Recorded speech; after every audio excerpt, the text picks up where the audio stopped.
In the beginning, God created the heavens and the earth. There is more information there than most people would ever realize. I was 8 years old, and my parents wanted to take me to the workshop of Thomas Edison. On the drive back home, I said to my dad, I want to be an inventor. Light, as it turns out, is the primary control mechanism for everything else that happens in the body. What if we could have an external electromagnetic field that would essentially reset the stem cells that are already in our bodies and get them to function like younger, healthier cells? What if in the process, we actually found out that in a book that was written thousands of years ago, that information already existed? God has left his fingerprint in natural design, and that blueprint shows up in nature. The mathematical codes are identical. The implications to this are absolutely extraordinary. What drives me is that there's this enormous sense of hope that we can create technology to generate clean energy, that we can have foods that aren't genetically modified, and we can meet all of the needs on the planet that we have to, and that we can heal people.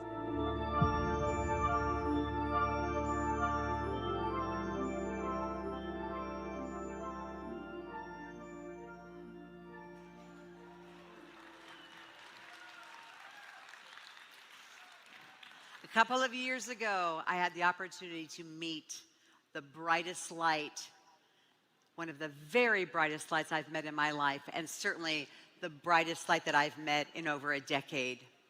I know David Schmidt is a bright light to each and every one of you in this room. And so I would like to bring an innovator, an inventor, a creator, a person who pours his life into all of us to make the world a better place and to help us to be that guiding light for millions of people around this world. Please help me welcome to the stage our founder, our CEO, David Schmidt.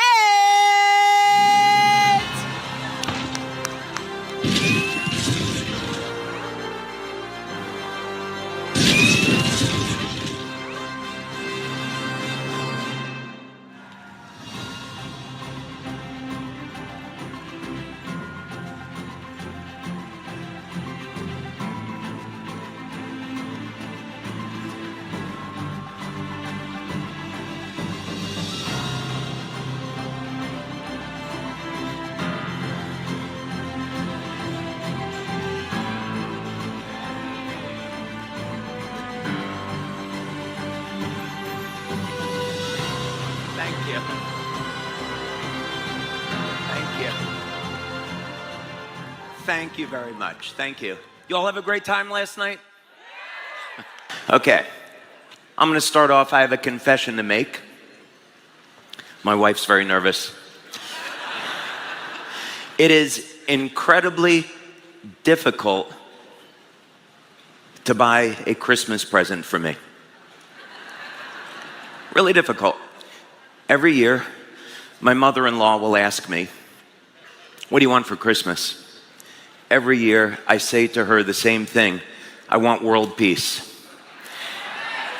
And she'll say, you know, that's a tall order, but I'll see what I can do. But I'm obsessed with this idea that is there a way we could get human beings to stop trying to kill each other? That's it. Really simple. How do we do that? So for years, we have been stimulating the body with light. That's how these patches work. We gently stimulate the body with light, and we produce these amazing effects. But what if we could take light inside of our body? What if there was a way we could create a technology that would release light from within. Today, you're going to see that technology.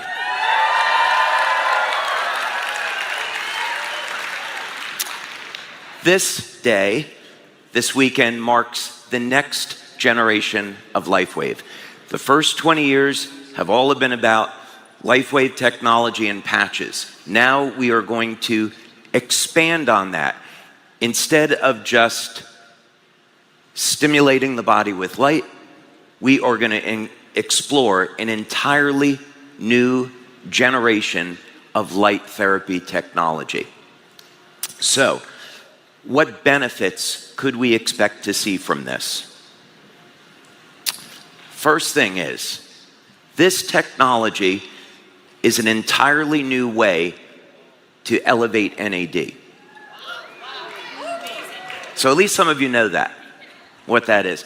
So NAD is a key molecule involved in age reversal. And it is an energy-carrying molecule within the cell. If we can elevate NAD, we can turn on energy production, we can reset genes to a more youthful state. The next thing that we find with this technology is that we can support healthy levels of human growth hormone, keeping us young and healthy. We can regain and build new strength, stamina, and muscle with this. And the results are really shocking about how quickly this happens. When we're ramping up energy production, we are supporting the natural healing process. And you're going to see that one of the things that we can do with this is turn on the production of collagen. And ultimately, we will use this technology to stay younger longer.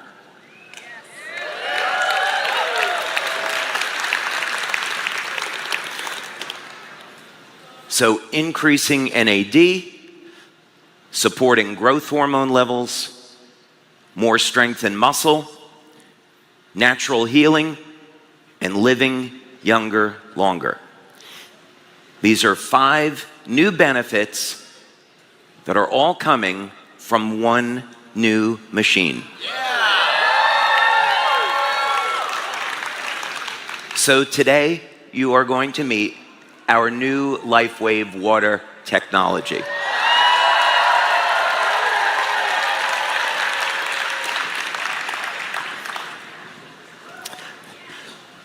There is a lot of information that we're going to present. I'm going to go through some of this very quickly. So if you want to take pictures, feel free to do that. So how do we go about and create an entirely new technology surrounding water? There have been structured water products that have already been on the market for many years. We can add different types of minerals to water. We can change the surface tension of water. Is there anything else new that we could do that would be meaningful? Well, let's take a look and start at the very beginning and talk about composition of matter. So this is the periodic table. Each of the elements, you can think of it as a building block. So this is what we have to work with in the spectra of creating new materials. Let's start with something very simple. Let's start with tin. Tin is a relatively simple element. It's used in electronics, and pretty much everything that someone who is a chemist or a physicist would want to know about tin is already well known. We take tin and we combine it with oxygen in the presence of heat, and we get a tin oxide. Nothing entirely remarkable about this. It's extremely well known. But we created a device in our lab. I have multiple patents on this now. And we expose the tin and the oxygen to a very special type of electromagnetic and longitudinal field. And this will change the bond angle between the oxygen and the tin, creating something that looks like gold, and creating a material that never existed before.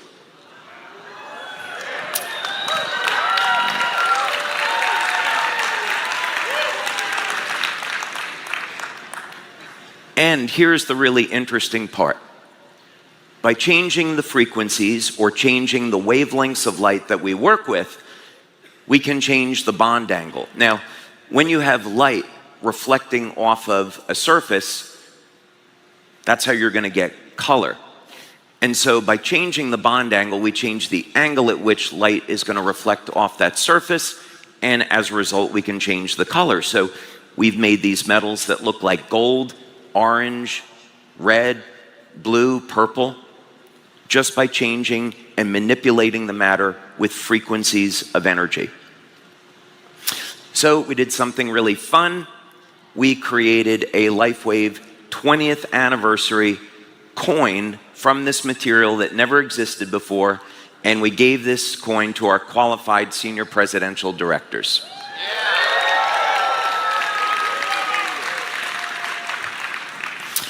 Okay, so very quickly, here is a laboratory report that we did. So when we are going to run these tests, how do we know that this material never existed before? Well, quite simply, we hired a laboratory. We used a technique called X-ray diffraction. We sent the material out, and it came back, as you can see here, unknown phase.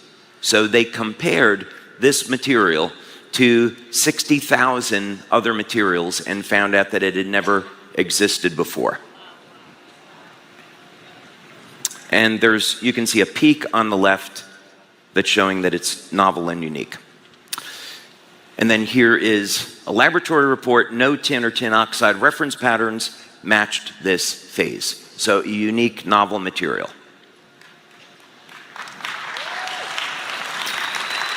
Okay. So here's the important thing, is that these experiments showed that we could manipulate matter with energy. We could create new matter. That's an extraordinarily powerful tool. So the question is, what are we going to do with this new technology? What frequencies would we use and why? That's a pretty good question. We should have a mathematical model for this. My dad is a music teacher, so I grew up around music. And when we look at the musical scale, we see the musical scale is based off of 440 hertz tuning. And so if we were to look at the frequencies which are associated with the musical scale, we can see them listed over here. And you'll notice immediately this is a little bit unusual, right? Why do we have all of these odd numbers? It looks very, very random. And we see that this musical scale came in 1834 from the German natural scientists. Seems kind of unusual that they would create this 440 hertz tuning. Well, is there a way that we could mathematically extrapolate what musical tuning should be based on? So let's do this. We take a chart, and on the vertical column, we're going to put the number 2, horizontal column, we're going to take the number 3. And all we're going to do is we're going to double the numbers on the vertical column, and we're going to triple the numbers over on the horizontal column.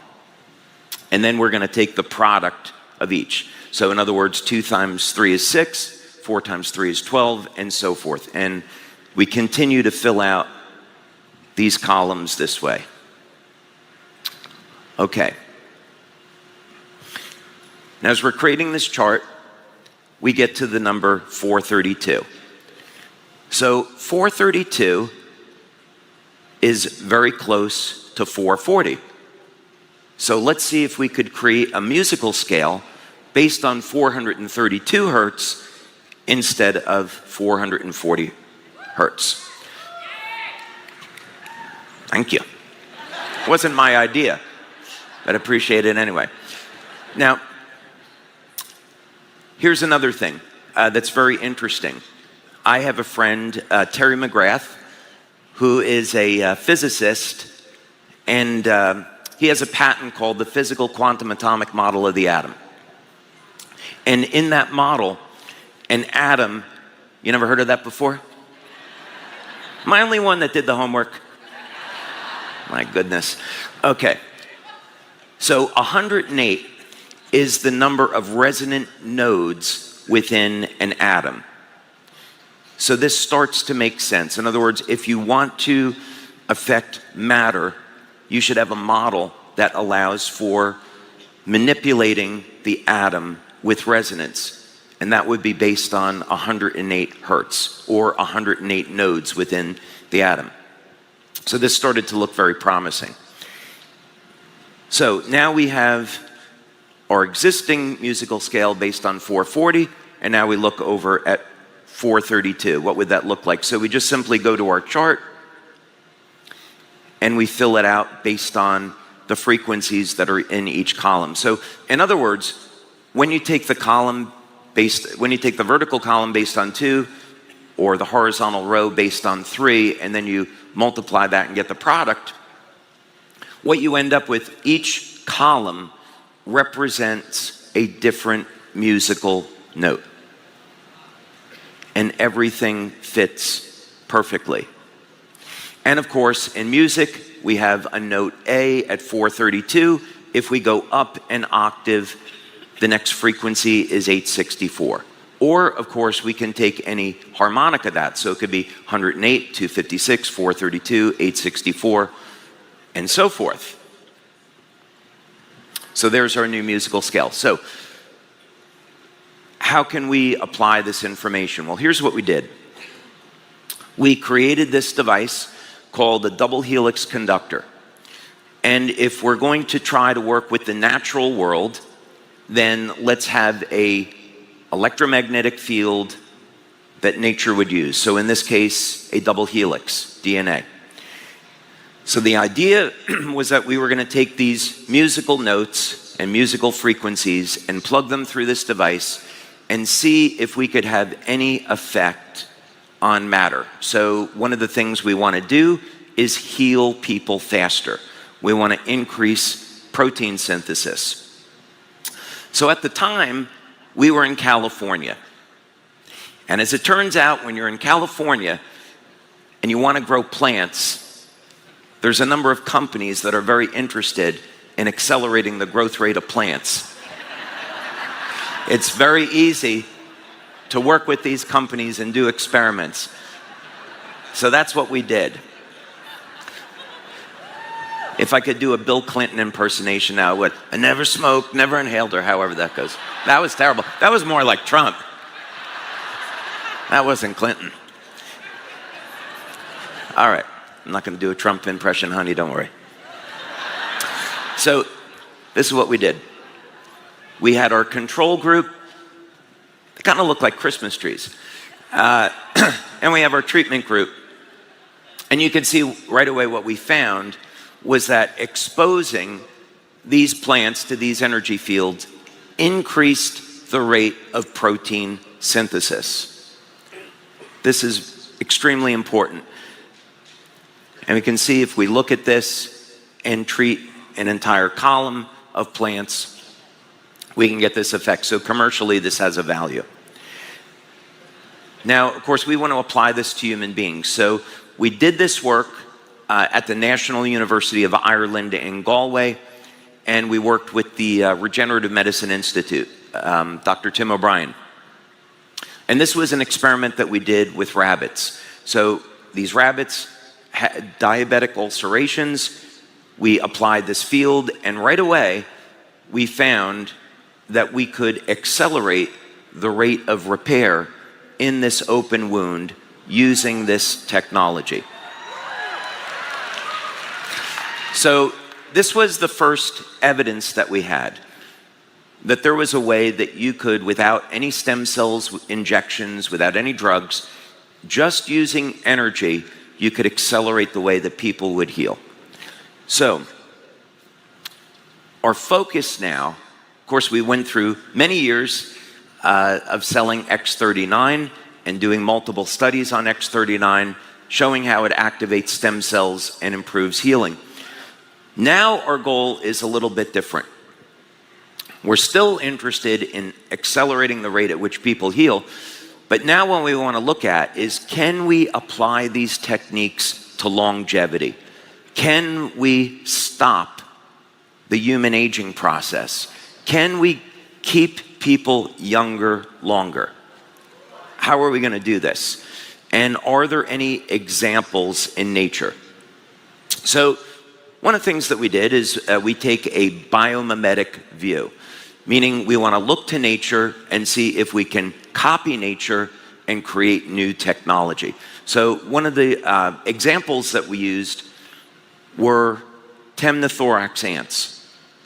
Temnothorax ants, they get infected with a parasite, and as a result, it alters their gene expression, so they overexpress cytochrome C oxidase, and as a result, mitochondrial function gets upregulated. They end up producing more ATP. And in the process, they live 5 to 6 times longer than normal. So could we apply this technology? So here was the control group. We took a gel and a growth media that's used for cultivating ants, and we populated the media with ants. So they went to work producing tunnels. Then we took our treatment group and we exposed them to this energy field. And that's what happened.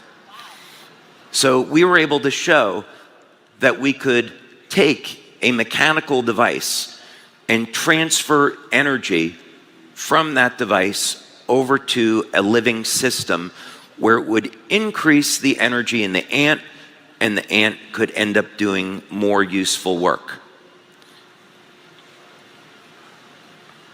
So this is very key, because what we know from other experiments is that if you can increase the amount of energy that's available in a living system, gene expression changes to a more youthful state.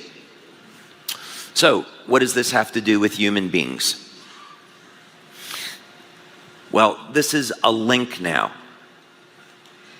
and a missing piece in longevity. As people age, the amount of energy in their cells decline, mitochondrial dysfunction.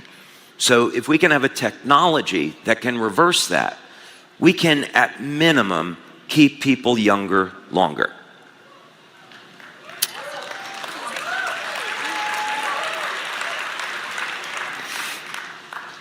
The next model that we went to was working with lobsters. And as it turned out, the technology that you're going to see today is based off of how lobsters completely defy the aging process. Now, I have another confession to make. When we first built this equipment in our lab, I have a lot of really talented engineers that I work with, and we were setting all of this up and going through all these trials, and we got the first drops of this new water coming out of the machine. I said, I've done it. I've created lobster water. And so I was telling Meredith about this, and I was talking to Wayne about this. And I said, guys, this is incredible. We have this new technology. I call it lobster water. It's going to revolutionize health.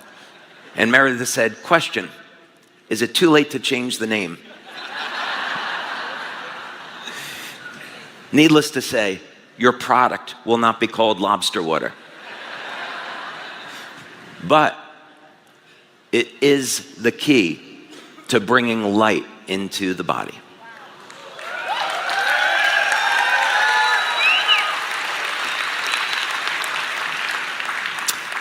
And let's go to the video.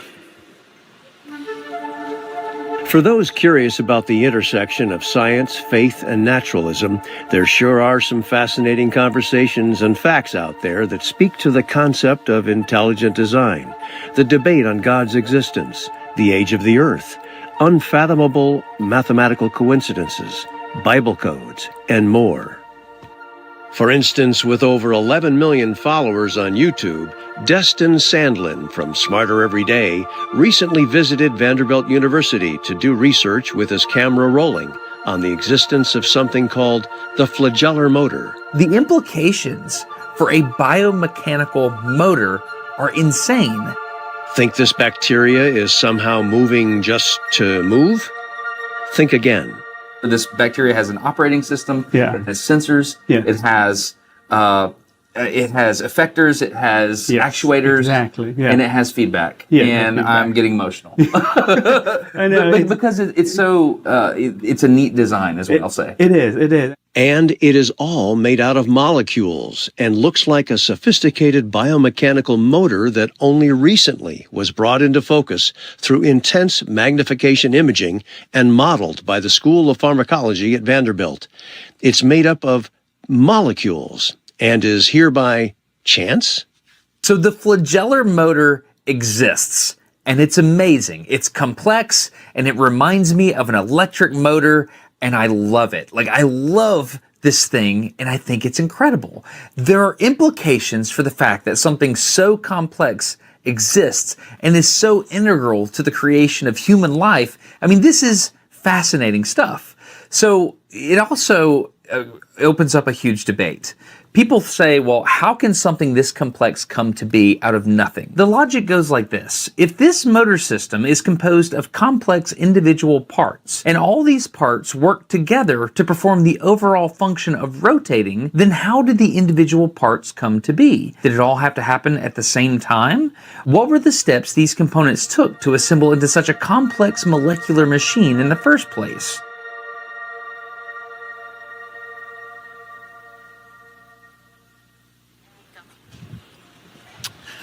Okay. So, let's talk about for a moment if we seriously want to take on this subject of human aging and we want to look at, is it biologically possible to stop aging and hopefully someday reverse it? Is there any evidence that this could possibly exist? Well, what's so interesting is that when we go back to 2018, when we had the start of the release of X39, we knew that this was going to mobilize stem cells in the body, that this was going to support natural healing, it was going to turn on energy production, help to regulate inflammation in the body, support overall natural healing. We started to see testimonials where it looked like people were becoming younger. Here was one example. One person likes that.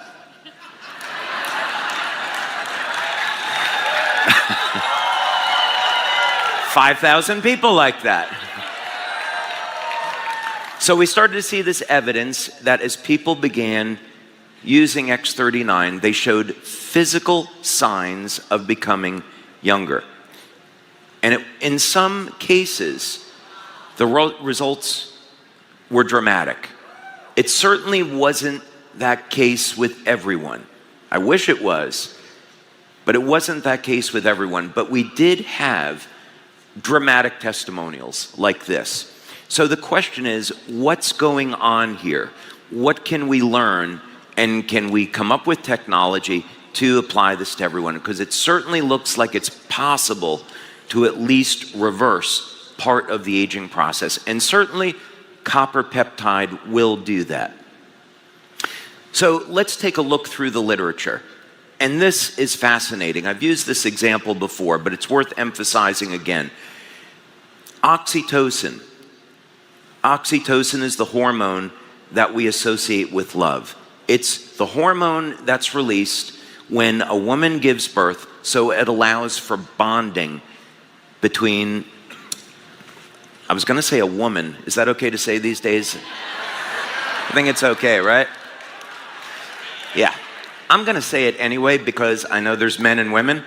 And a woman is a woman. Okay? As a matter of fact, I think you should elect me to the Supreme Court because I can say what a woman is. Okay. All right. Anyway. So that's how it works. Now, here's the really interesting thing, though, about oxytocin, is that if we take old muscle tissue and we expose it to oxytocin, it will have a rejuvenation effect on that muscle tissue. So the muscle fibers begin to look like and resemble young, healthy tissue. So this can't happen unless we're having an effect on the genes. Now, we can understand this from the perspective of biochemistry. So when we're in a state of love, there's a state of reduced stress, anxiety, the body's calm, we're conserving antioxidants, there's less inflammation in the body. And ultimately, when we're not in a chronic state of inflammation, that means we're protecting our DNA.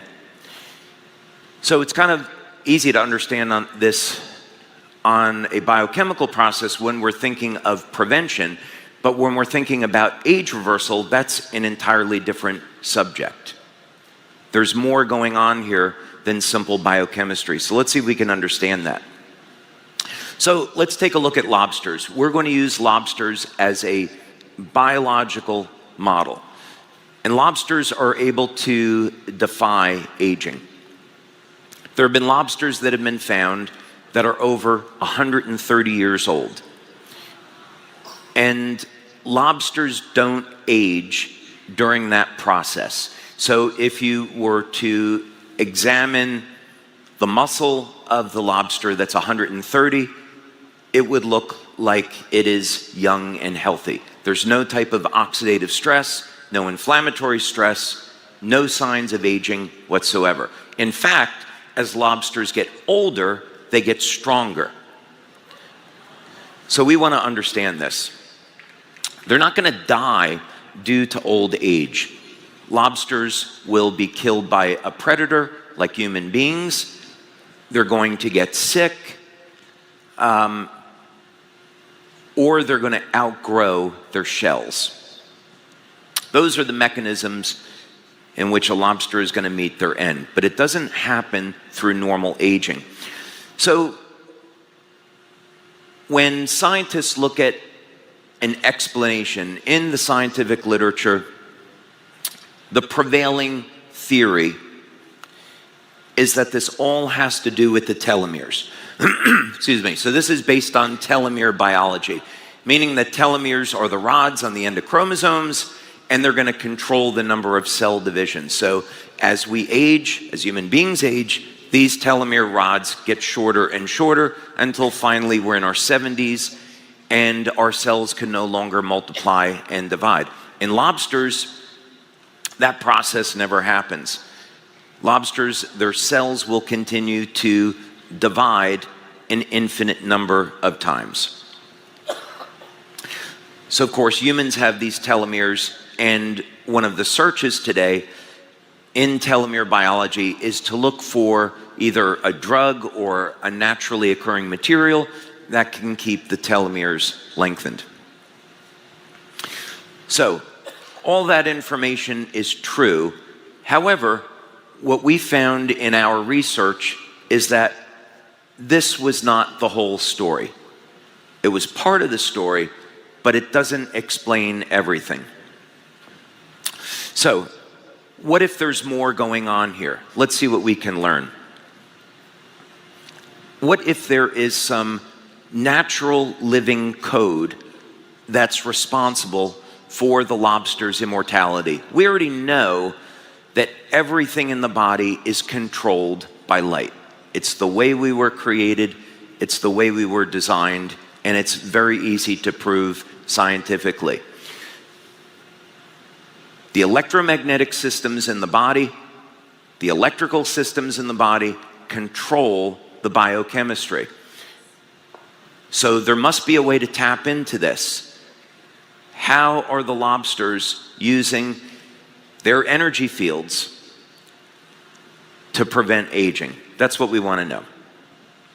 So since we are in the business of treating the body with light, a valuable tool is spectrophotometry. Spectrophotometry is going to measure the energy that is absorbed or reflected or emitted by a material. And depending on the device, This will happen in the UV, visible, or the IR spectra. So we get our light source, it goes through a lens to help focus this, we get a spectra of light, and then we look to see when we're testing a material, how that material responds to these different wavelengths of light. So another question is, if we're going to look for the secret of longevity in a lobster, where are we going to look? So we have a research tool to do the examination, but where are we going to find this secret? Well, we can look to the Bible, because the Bible is going to contain incredible information. We go to the book of Genesis, and we go to the story of Noah. So there's evil upon the earth, and we could probably learn from this lesson today. There's evil upon the earth. God regrets creating human beings and wants to wipe everything out and start over, but he finds that Noah is righteous. And Noah's the one good man and his family on the planet. So Noah and his family are going to be saved. So we all know the story. So what's interesting here is how human lifespan changes in the Bible. As a matter of fact, there is a statistical analysis on this which shows that if you take the ages of people in the Bible as it's represented through these generations, that it forms a statistically significant decay curve. In other words, those ages were not in the Bible as a random number. They're an accurate representation of exactly what happened.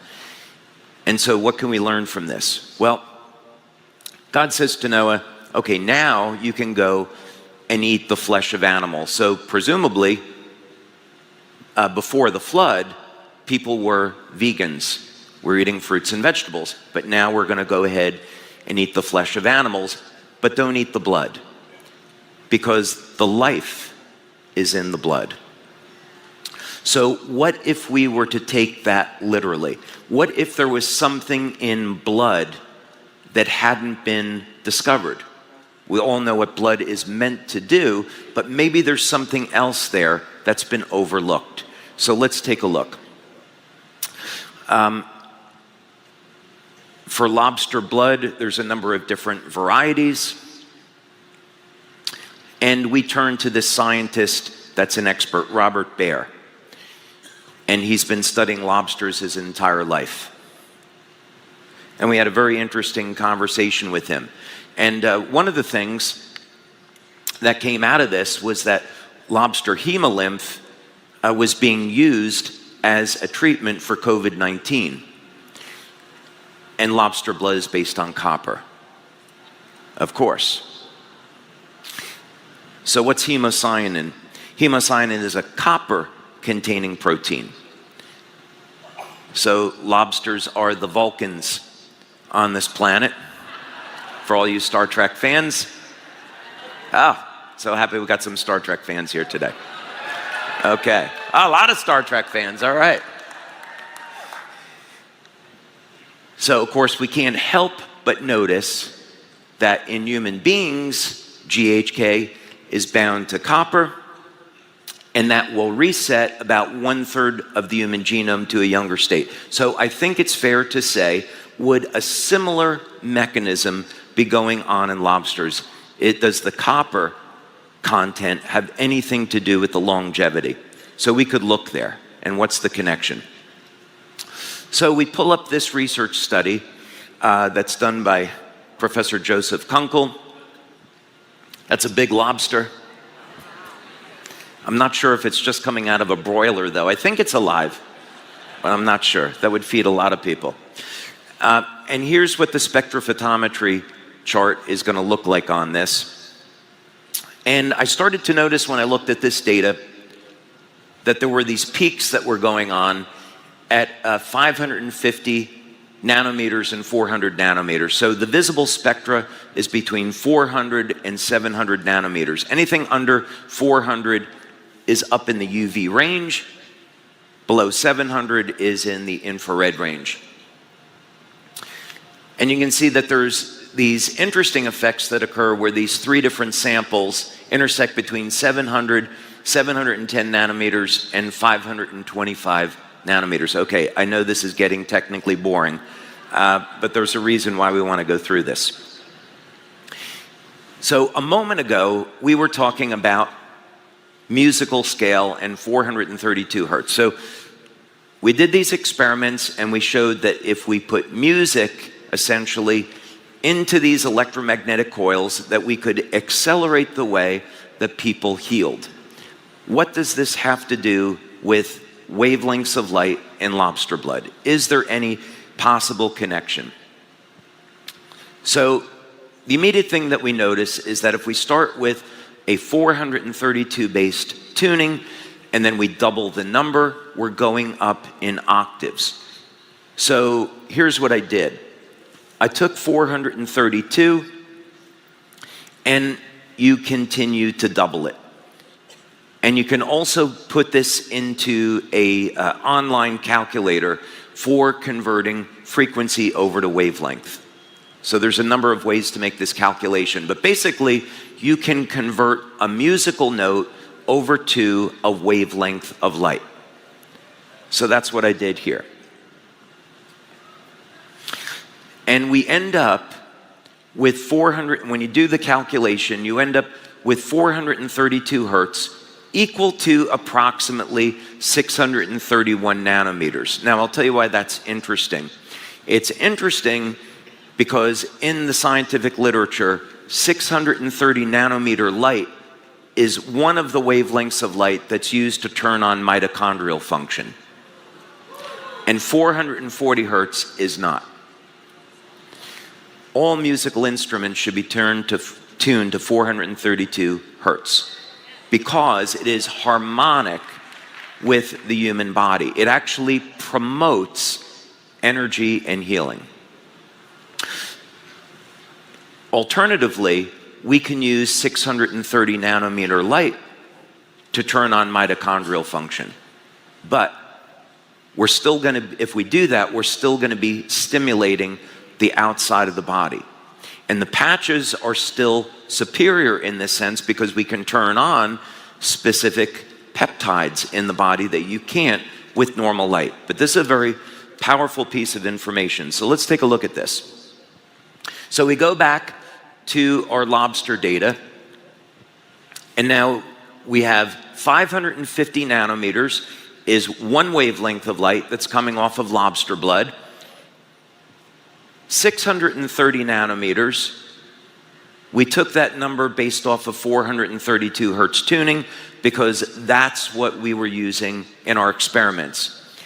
And my hypothesis was that 630 nanometer light is in the lobster, we just didn't detect it in the lobster blood. So I had that hypothesis.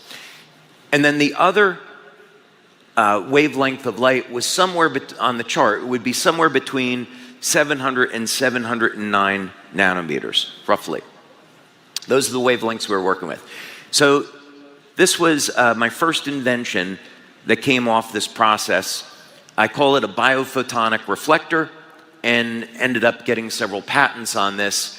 And if you look inside this device, you'll see that we have a series of optical filters, very high precision optical filters, along with an optical grade mirror. So essentially, we take the light, the naturally occurring biophoton emissions from the human body, they pass through the filters, hit the mirror, and then come back to the human body, but only specific wavelengths of light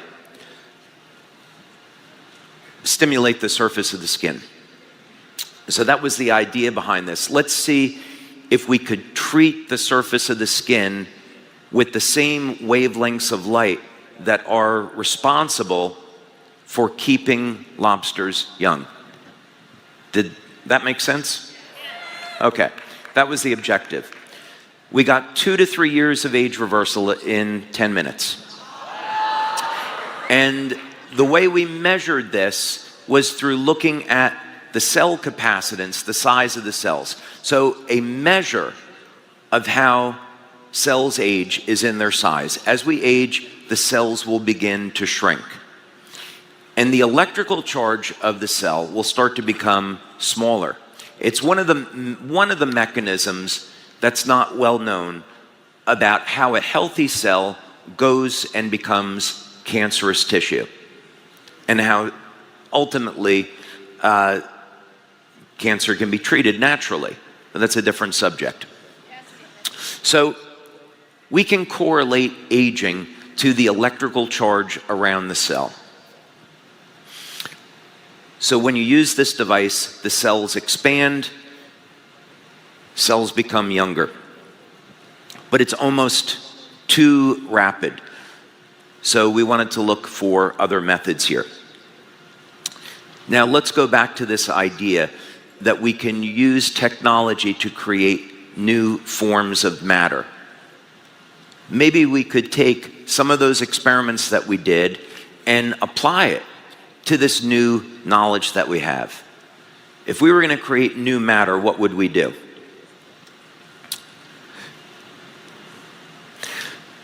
Hydrogen, as it turns out, has a metallic state. So of course we're familiar with hydrogen and water, but if we just take hydrogen, of course it's a gas. We can compress hydrogen and turn it into a liquid, and of course that's a cryogenic material. But what's not well known is that hydrogen can actually exist as a metal. So if we go back to these experiments and we say, okay, we took different types of metal. We took bismuth, copper, tin, aluminum, antimony. We put them into the presence of oxygen, exposed them to light and these electromagnetic fields, and we created new matter. What if we could take water and we could break it into hydrogen and oxygen, treat hydrogen like a metal, recombine the hydrogen and oxygen in the presence of a catalyst using a specific type of energy, and reassemble it into a new form of water that never existed before? That was the hypothesis.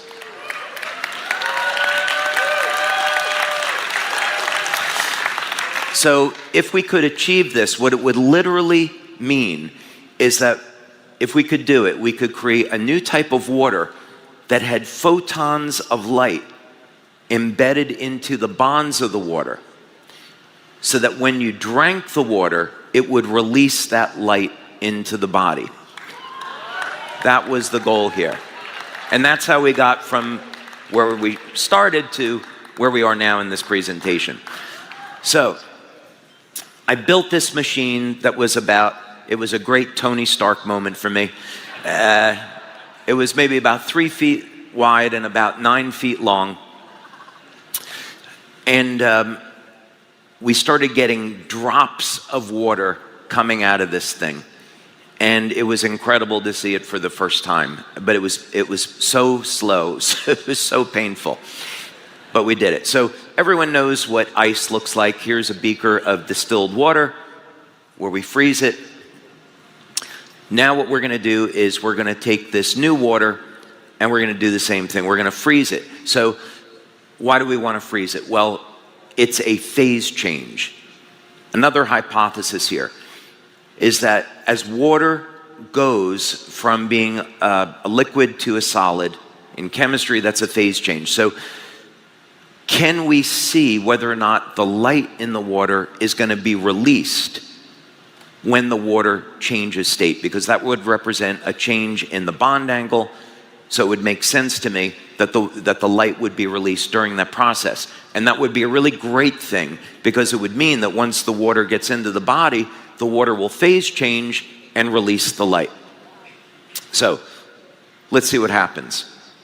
We started freezing it, and we started to notice these highly coherent threads of water crystals. So this was important because we know that if you were to have a structured water, the water is highly organized. So we start to see some evidence here. And sorry, I had skipped ahead one. Okay, now we're good. When the water freezes completely, really interesting things happen. We get a vortex funnel that occurs at the center of the beaker. And of course, we associate vortexes with natural energy and living systems. If you look at the beaker from underneath, again, you can see this implosion that occurs as the water crystals move towards the center as compared to the control. As you change the wavelengths of light that we use to treat the water, different shapes start to appear, living shapes start to appear. In some samples, they resemble an egg. And what do we think about eggs? Eggs are life.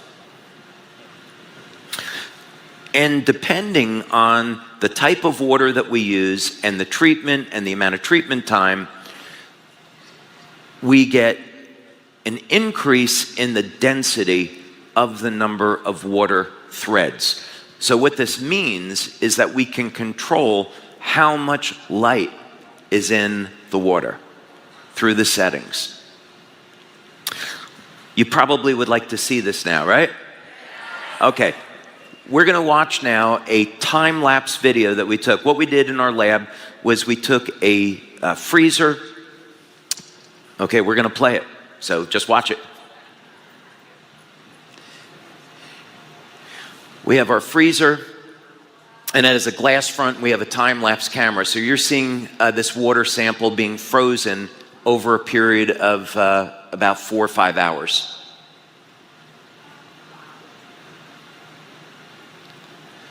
So normal ice on the left, and there's our nice vortex funnel and implosion of water on the right. Okay, what do you think?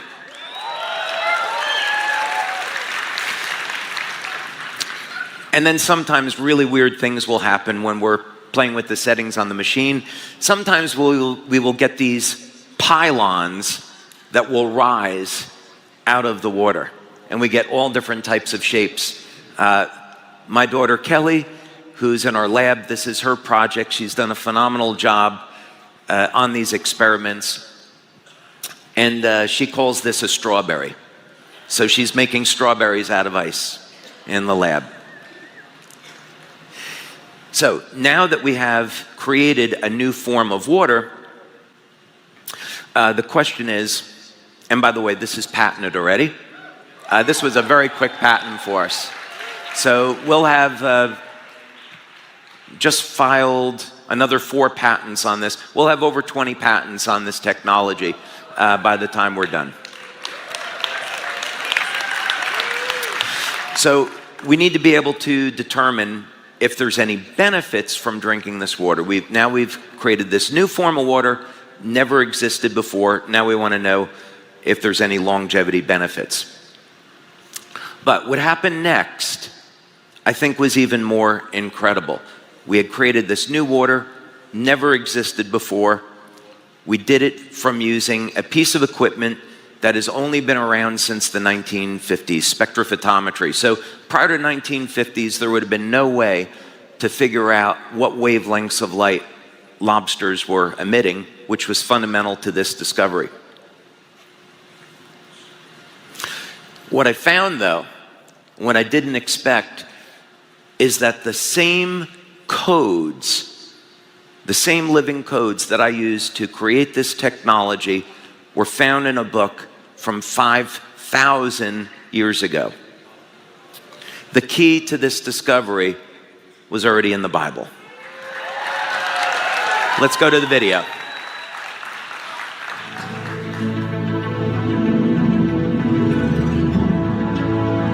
You know that if you find an Indian arrowhead in a cave, archaeologists will immediately say, oh, intelligence has been here. They carved this Indian arrowhead. But then you point to DNA, which is the most complex information system, language system in the entire universe that makes up our chromosomes, our genes, all the information that builds a human or a dog or a cat or whatever.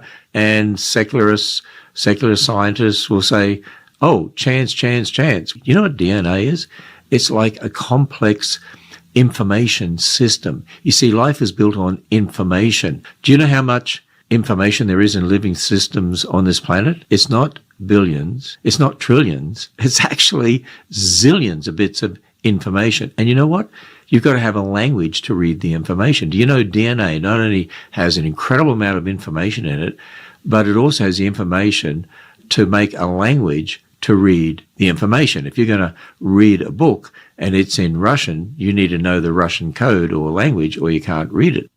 Actually, the word mathematics did not mean the science of quantity until Aristotle. At Plato's time and before that, mathematics just meant learning. That's why the word polymath just means many, poly, learning. So it was synonymous with all learning because mathematics was just the language of all learning. You know, another thing people don't realize is this was an age, Greeks didn't have numbers like we have. They used letters to describe their numbers. So the letter alpha was the number 1. The letter, beta was the number 2. And this was true also in Hebrew, in Phoenician, all the ancient languages. They were all using their letters to represent their numbers. It wasn't until we had the benefit of having the Arabs come up with the Arabic numeral system, right? And we got all of the numbers that we currently have. But when you think about that, that means that all of the things that were written had both a literary meaning and a mathematical meaning. And this is there's a whole study of this that people have long ignored, which is called gematria, right? And so there are hidden codes within the Bible that people that study this stuff swear by because they can find these hidden codes inside of it because that's the way it was written in the first place. Okay. So let's take a look at this. And if we're going to look in the Bible, let's start right in the beginning. In the beginning, God created the heaven and the earth. So, what information could possibly be there where we could learn something new that isn't already self-evident? Well, there is, as it turns out, more information there in this one simple sentence than we might normally think. So let's look at it. First of all, in the beginning, we can think of this as representing the concept of time, past, present, future. God created the heaven. Well, heaven is kind of everything around us. That's space, length, width, and height. And the earth, that represents matter, solid, liquid, gas, plasma. So here in this first sentence, we have the very foundation of everything around us. And actually, this is quite consistent with how we might think of the start of everything. So in other words, God is outside of normal space and time. There's this event called the Big Bang, if that's how everything really began, and then all matter and everything around us came from that. And in this one sentence, all those concepts are there. But let's dig a little bit further. So we're going to look at the book of Genesis in the Hebrew, because we can convert Hebrew over to a numerical code.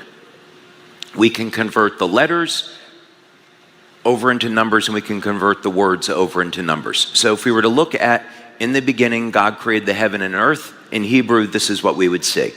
And we see something very interesting. There's 7 words here, and there's going to be 3 words to the left of center, 3 words to the right of center. That center word can't really be translated into English, not completely. So we have 5 letters to the left and right of center, and the second words have 3 letters.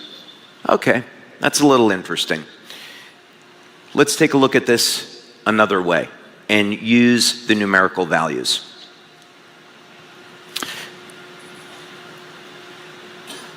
First, let's go back one slide.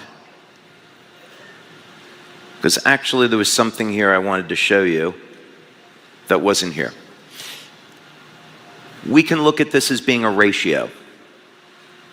3 words out of 7, or 7 words and then 3.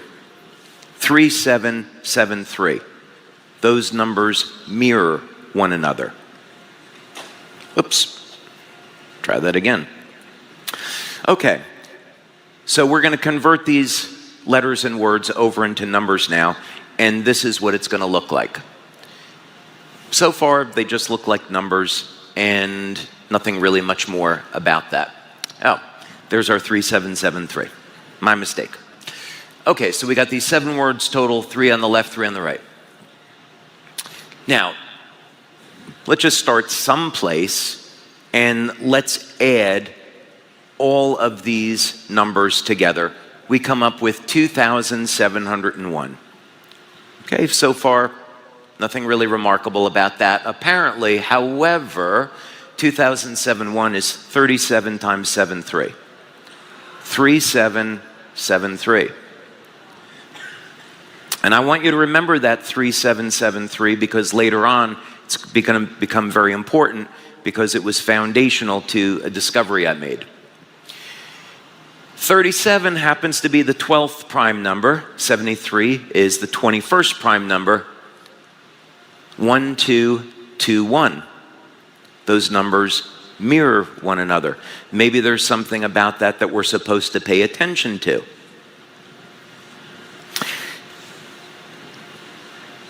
Now let's have a little bit of fun with this and start to combine some of the different words. What might we find? Well, let's take God, the earth, and the heaven as a concept and add those numbers together. We get the number 777. Interesting? Does it mean anything? Now let's say God and the heaven. That equals 888. Now let's take in the beginning God. And as you might expect, that is 999. So we start to see a pattern begin to form. As an inventor, I'm always looking for patterns. I'm looking for patterns in nature because those patterns are not there by accident. There has to be a meaning behind it. So if the Bible is indeed the inspired word of God, then what you would expect from a being that created everything is that God would have to be the ultimate scientist, physicist, inventor, creator, and that God would put a mathematical code into the Bible for people to discover so we could believe. But maybe it's also an instruction manual.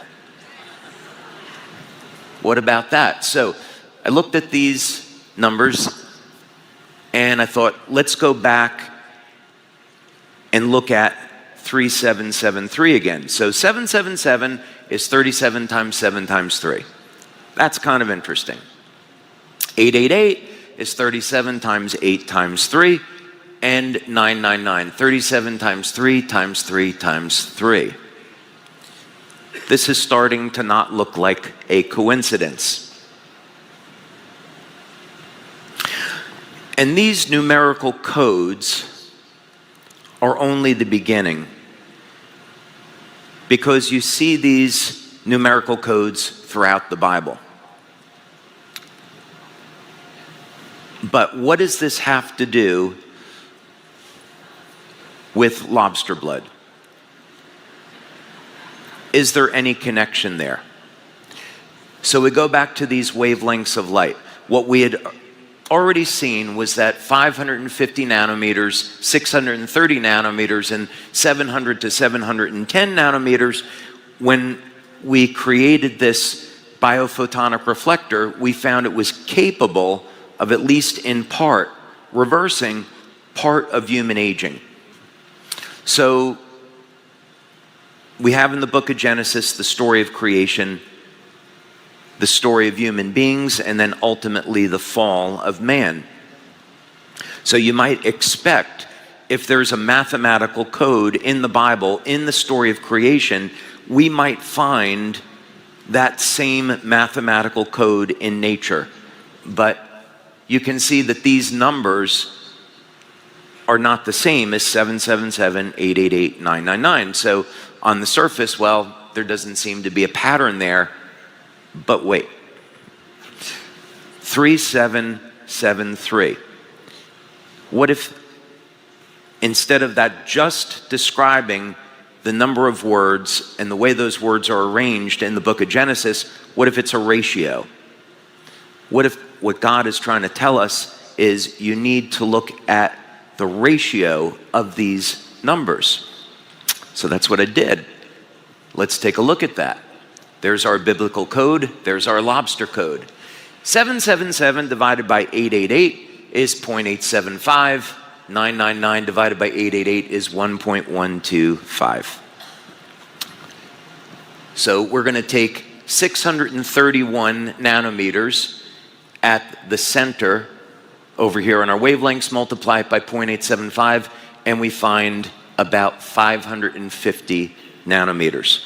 When we're working with light, if we're within 3 to 5 nanometers of a target, it's considered relevant. And when we're looking at spectrophotometry data, that is about the tolerance that we work with. We take 631, multiply it by 1.125, and there is our 710 nanometers. So the implication to this is pretty extraordinary. It shows that there is a mathematical sequence of numbers that aren't there, that's arbitrary. And this ratio, same ratio, can be found in living systems. Or Spock would say, it literally is Genesis.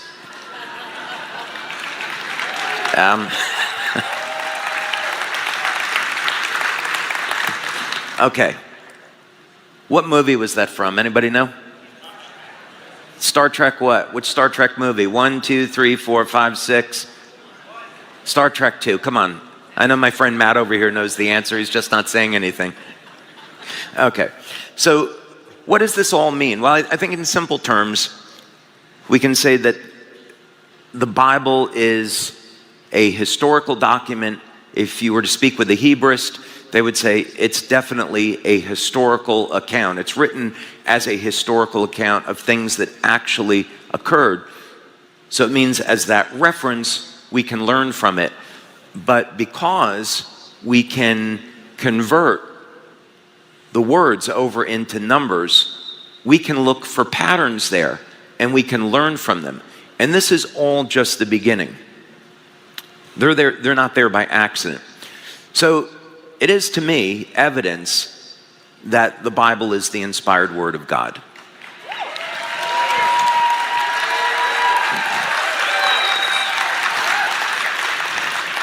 But I want you to think about this, and let's go a step further. God creates all living things.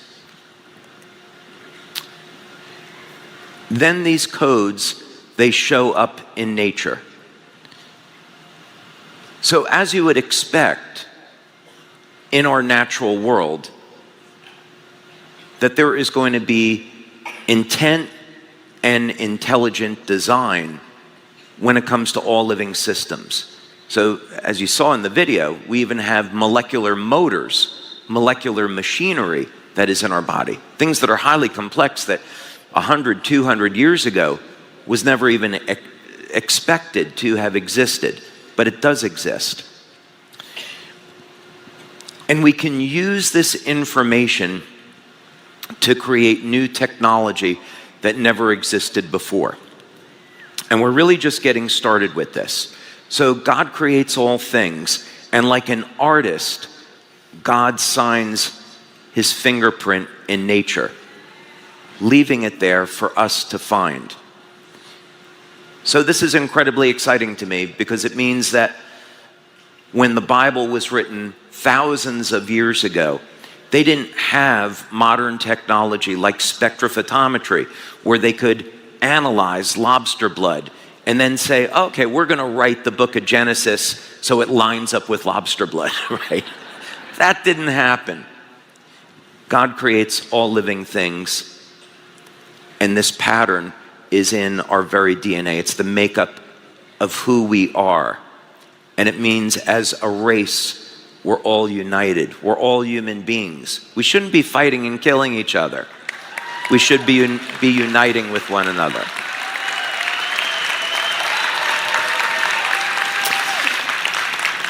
Now, there's something else that goes with this. As you might expect, I looked other places in the Bible, and the next one that I went to was the Tree of Life. So I'm going to be talking about this more. I'm actually running a little bit ahead, which is great. I have a little bit more time to talk about this today, which I wasn't expecting. So I'll tell you about the story of the Tree of Life, right? Well, you all know the story. That's not what I mean. So the Tree of Life, we know that when there's the fall of man, I'm certainly not going to blame women, not here. We all know what happened. But there's the fall of man, and what God says is, okay, we have to separate now human beings from the Tree of Life.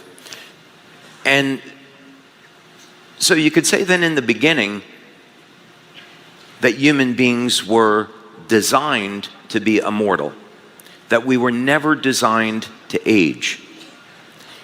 And so there was a mechanism that existed on this planet to prevent us from aging. Just like lobsters never age, planaria, hydroctinia, tardigrade, these living systems. And by the way, did you notice that these living systems live in water? And they're found in seawater. So there has to be a connection there.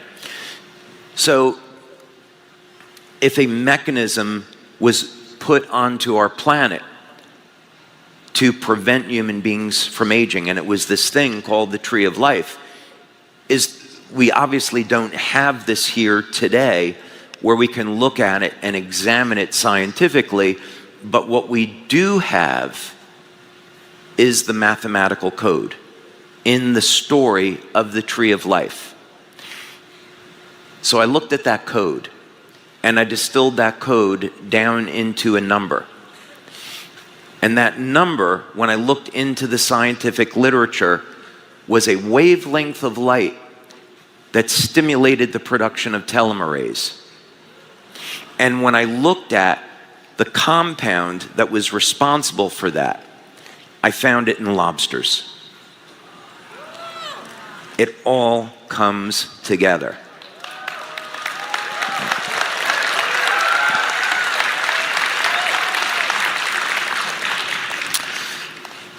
So the technology that you're going to see today incorporates all of this information. What we did was we started from very primitive prototype in our lab that was gigantic, it was expensive, it was functional, and we were able to do our initial studies. And then over a period of years, we began to refine this process and finally put it into something that someone could use in their home. But what we want to really know is, this is all intellectually interesting. What we really want to know now, though, is what effect does drinking this water have on the human body? What we want to find out is that when we drink this water, is it indeed making any change within us? And that's what we're going to take a look at. So let's go to the video.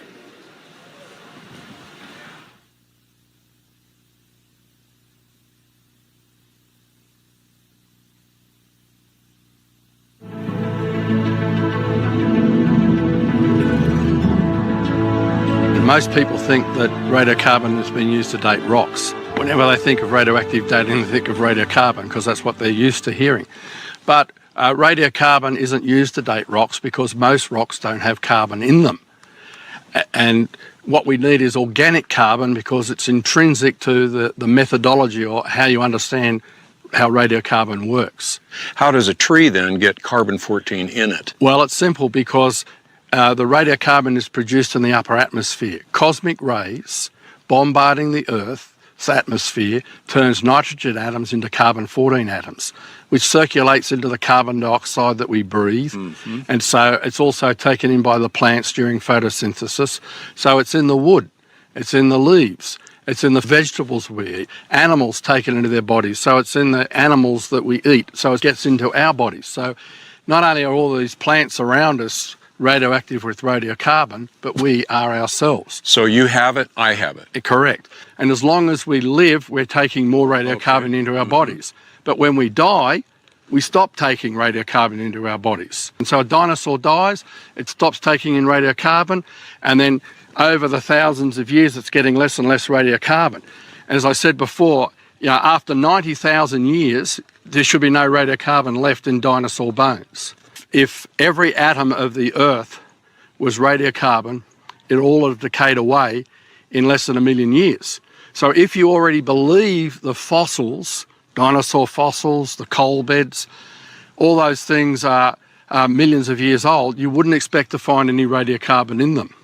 And yet you do. And this is one of the things that we found when we studied petrified wood like this at different levels in the geologic record. I was doing research on this. I was collecting samples in England, in Australia, and I sent them to the radiocarbon laboratories, and sure enough, they had radiocarbon in them. So this is another aspect of this whole time question, because if these things are believed to be millions of years old, like this petrified wood, and yet it has radiocarbon in it that says it's only thousands of years old, then it means that it calls into question the conventional time frame. And so we wanted to test this because we'd seen in the literature, this is in the conventional literature, in the 1980s they developed a new methodology for measuring radiocarbon. They could count atoms of radiocarbon. That's how good it was.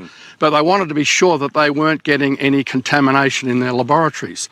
And so they took samples like petrified wood, they took samples of dinosaur bones and coal and oil and natural gas and limestone even, and they put them in their equipment, and every sample they tested had radiocarbon in it. And this was reported in the literature, and they ignored it. So in our research, we decided, well, we'll test that for ourselves. We wanted to be sure that, this wasn't an artifact of the conventional experimental method. So we selected samples from 10 different coal beds around the United States, some coal beds that were conventionally as young as 40 million years, some coal beds that were conventionally over 300 million years old. And when we tested them for radiocarbon, they had radiocarbon in them, and they all yielded the same radiocarbon age, which meant that these plants must have all lived at the same time and died at the same time. And that fits the flood paradigm, because these would have been pre-flood trees that were all buried together at the same time. But we went further. We thought, okay, let's test out some material that's come from inside the Earth that's got carbon in it. So we selected diamonds, because diamonds come from deep inside the Earth. Remember the volcano that we were at? Yes. The SP crater? Well, from inside the Earth, we have these volcanic eruptions that bring diamonds up. They're made down deep inside the Earth, which means the diamonds have never been in contact with the atmosphere until they're brought to the surface. Because carbon-14 is produced in the atmosphere, we wouldn't expect them to have any radiocarbon in them, because also they're the hardest substance known, so they can't be contaminated. So even when they arrive at the Earth's surface, you're not going to exchange carbon-14 in the atmosphere with carbon in the diamond. So whatever the diamond brought up from the depth has been bottled up and locked in. So we tested the diamonds. We got several diamonds from Africa, and every one of those diamonds yielded radiocarbon at much the same age. It was detectable radiocarbon. Now, we presented this research at a conference, the American Geophysical Union, one of the largest bodies of geologists that get together. We had a poster presentation, and unbeknownst to us, one of the scientists that saw our presentation of the diamond evidence was from a radiocarbon laboratory. So he went back to his own university radiocarbon laboratory, got his own diamonds, and reported similar results to what we had found. Here's the sticking point.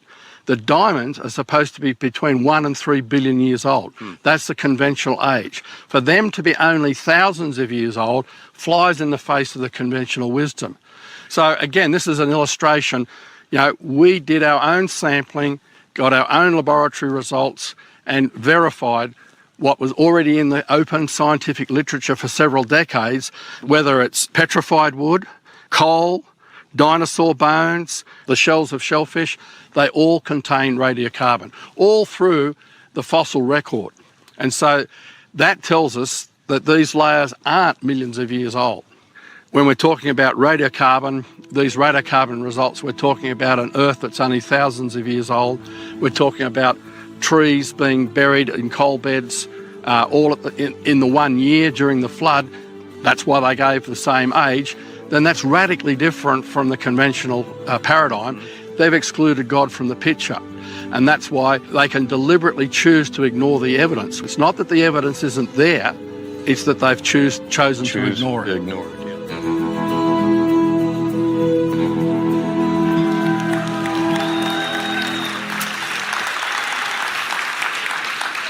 One of the reasons why we wanted you to see that clip was because in science, sometimes people, they hold on to a belief even when new evidence is presented. It's called having dogma or being dogmatic, right? I lived in California for 14 years, and there used to be a saying in California is, don't let my karma run over your dogma.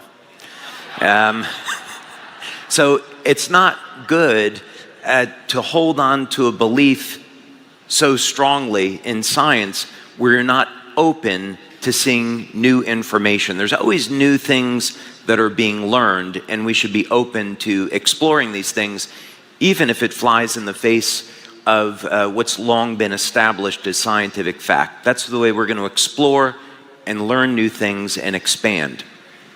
So let's take a look at this now. Previously, people might have thought, well, okay, light therapy is all about stimulating the body with light with some type of device. In our cases, it's with patches. But this idea that you could actually release light inside of the body and embed water, which goes everywhere, with light. This is an entirely new concept. And undoubtedly, there's going to be some skeptics that will say, no, that can't be possible, but we've actually proven that this is what's going on here.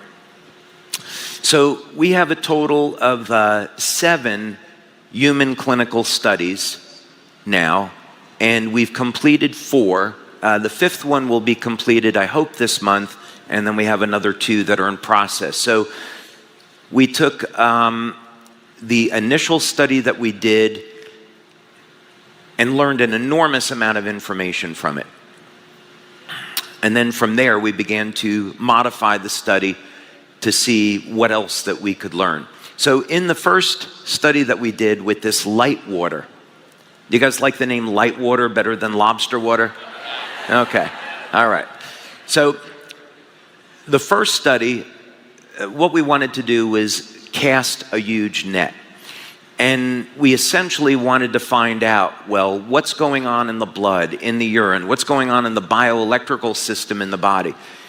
Normally, when you do studies, you cast this big net the first time, and then there's little pieces of gems that come out. You don't expect that everything is going to work correctly. You're going to expect to learn 1 or 2 pieces of information and then refine the study and kind of go from there.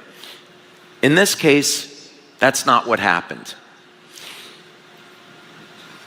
We did a blood study in this first study with dark field and bright field microscopy. That showed changes immediately after consuming this water. We did a urine test, and the urine test was to look at changes in the metabolism. I'm going to show you some of that data today. And the metabolism data was simply to look at what rate are amino acids being metabolized and used in the body. If we want to have a technology that's going to upregulate mitochondrial function, alter gene expression. It's going to increase the rate at which we heal. We would expect to find that in metabolic data, in urine testing. So we did that, and we did find that. We had people connected to a physio suite. We looked at their heart rate, the heart rate variability. We looked at EEG. We saw changes there. We had people sitting in front of an infrared camera.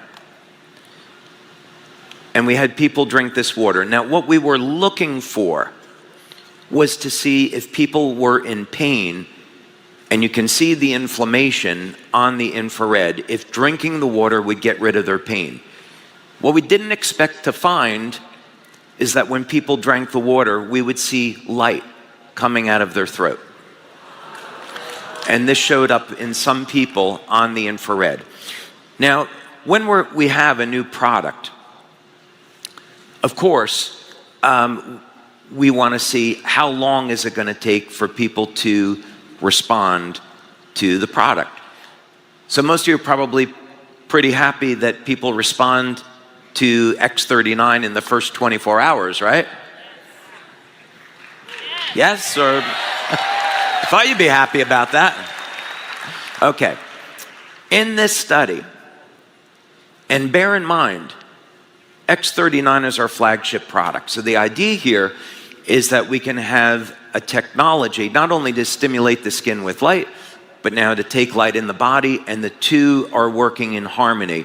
So could we see that people's results with X39 would even be faster than 24 hours? Well, we had one person in the study. We had in these 4 studies about 80 people. We had 80 people. One person out of the 80, after drinking the water, responded within only 2 minutes. Yeah, it's one person. I know. 79 out of the 80, we saw changes in the heart rate variability and the EEG in 15 seconds.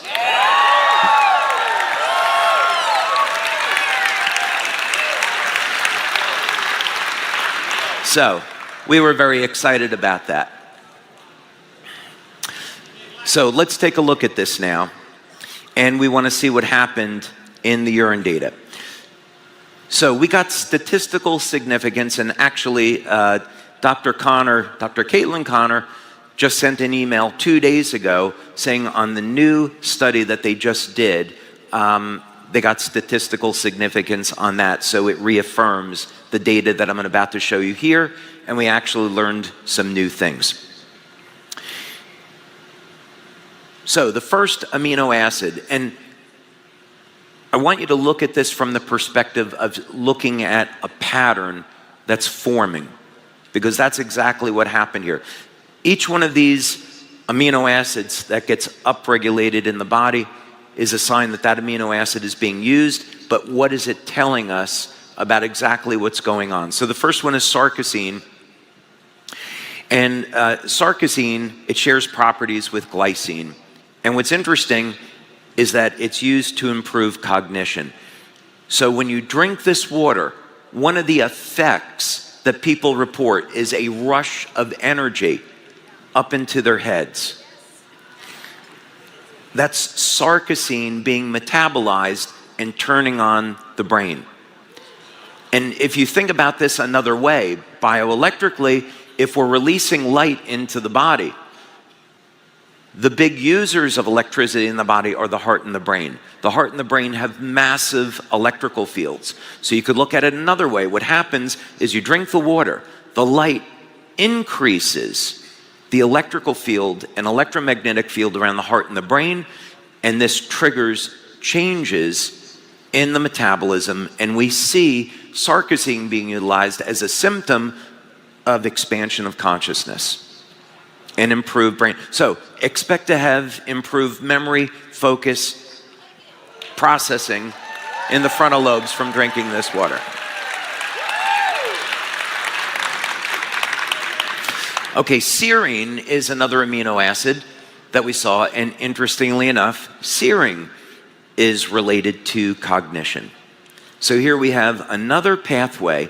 So apparently when you drink this water, it makes your brain work better. What else could be going on here? Now, I've got some good news for you, some great news when it comes to you X39 fans, because glycine, which is used in the manufacture of copper peptide and glutathione, gets upregulated when you drink this water. That means people will get better benefits when using X39. Now, not only that, but your lifespan is directly correlated to your body's levels of glutathione. We know that copper peptide declines with age, so the higher your copper peptide levels, the longer that you live. If we had a technology that could prevent us from aging, what you would expect to find is that it would help support your body's levels of glutathione and copper peptide, and that's exactly what we found.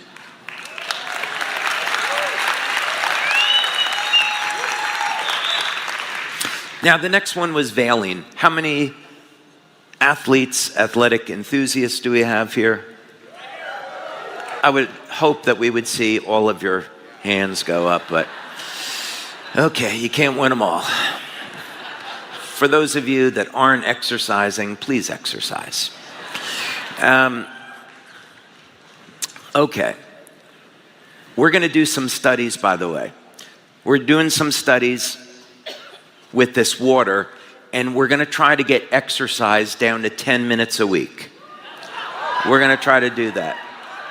So stay tuned for that. Okay. I'm serious, it's possible. Okay. So, one of the signs of aging is sarcopenia, a loss of muscle. We also see, of course, a loss of bone density. The two of them are connected.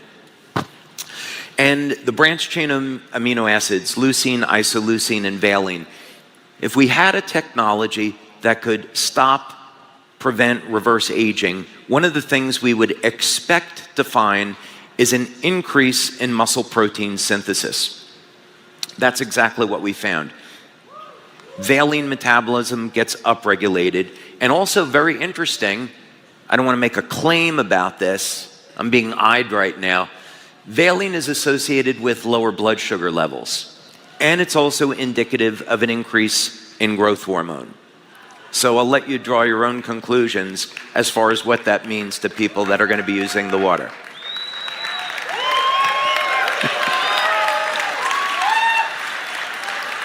I have my attorney looking at me right now saying, don't say it, don't say it, don't say it. That's our 20th anniversary, I can say it, right? All right. Okay, histidine, another amino acid, and what's interesting about this is histidine is part of carnosine, and of course carnosine is composed of alanine and histidine, and we know that that is associated with longevity. So we increase our body's levels of carnosine. It's been shown to increase lifespan by 30 to 40%. So again, here we have another indicator. By releasing the correct wavelengths of light inside the body, we can turn on mechanisms associated with longevity. Not surprisingly, along with histidine, we find alanine metabolism getting upregulated as well. And of course, we know alanine is not only associated with carnosine, but also AHKCU, or what we want to upregulate with X49. You drink the water, it makes X49 work better, in addition to X39. Leucine. Okay, so leucine is another branched chain amino acid, and this was the big one because leucine turns on mTOR, and mTOR, of course, is associated with muscle protein synthesis. We're doing a study where we're going to take athletes and give them, hopefully, the same exercise program, same amount of protein, but what we're going to do is give them this water, and we're going to compare the difference in the amount of strength, stamina, and muscle that they can gain. But what we're going to expect that we're going to find based on the results of this study is that as you continue to feed the body more protein and you have the stimulus there, that the body will gain muscle mass very rapidly. I did my own anecdotal experiment with this, and I'm convinced that it works. So this could end up being, water with light could end up being the most powerful anabolic ever created. There's a little bit of a market for that.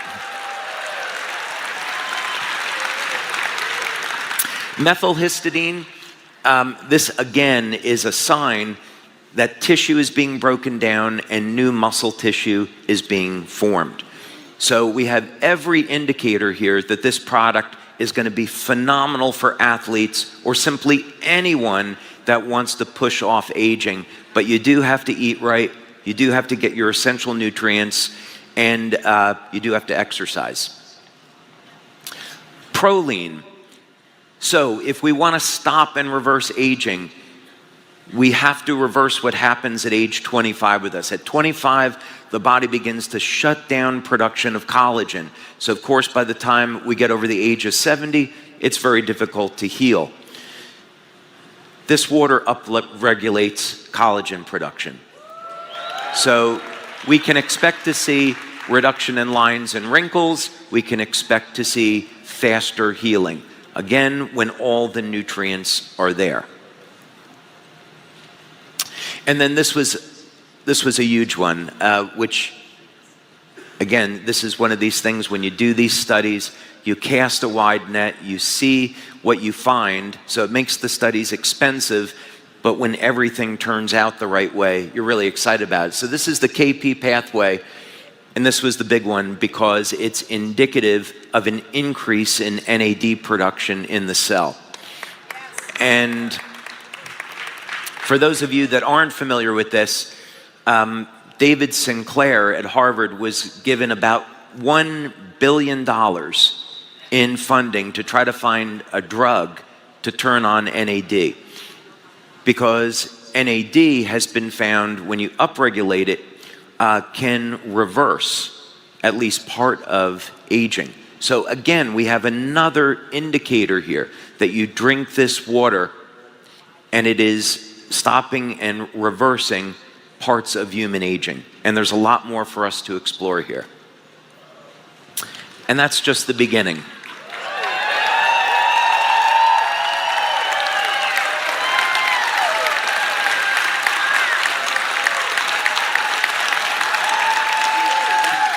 Thank you.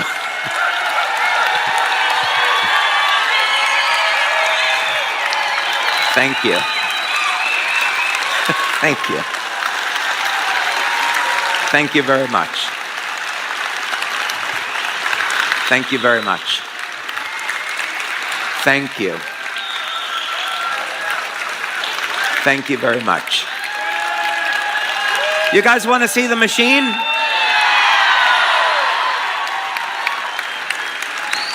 Let's see the video of the machine first, shall we?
Okay.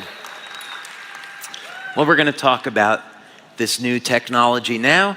And for that, I would like you to give a warm round of applause for our Global VP of Marketing, Mr. Wayne Moorhead.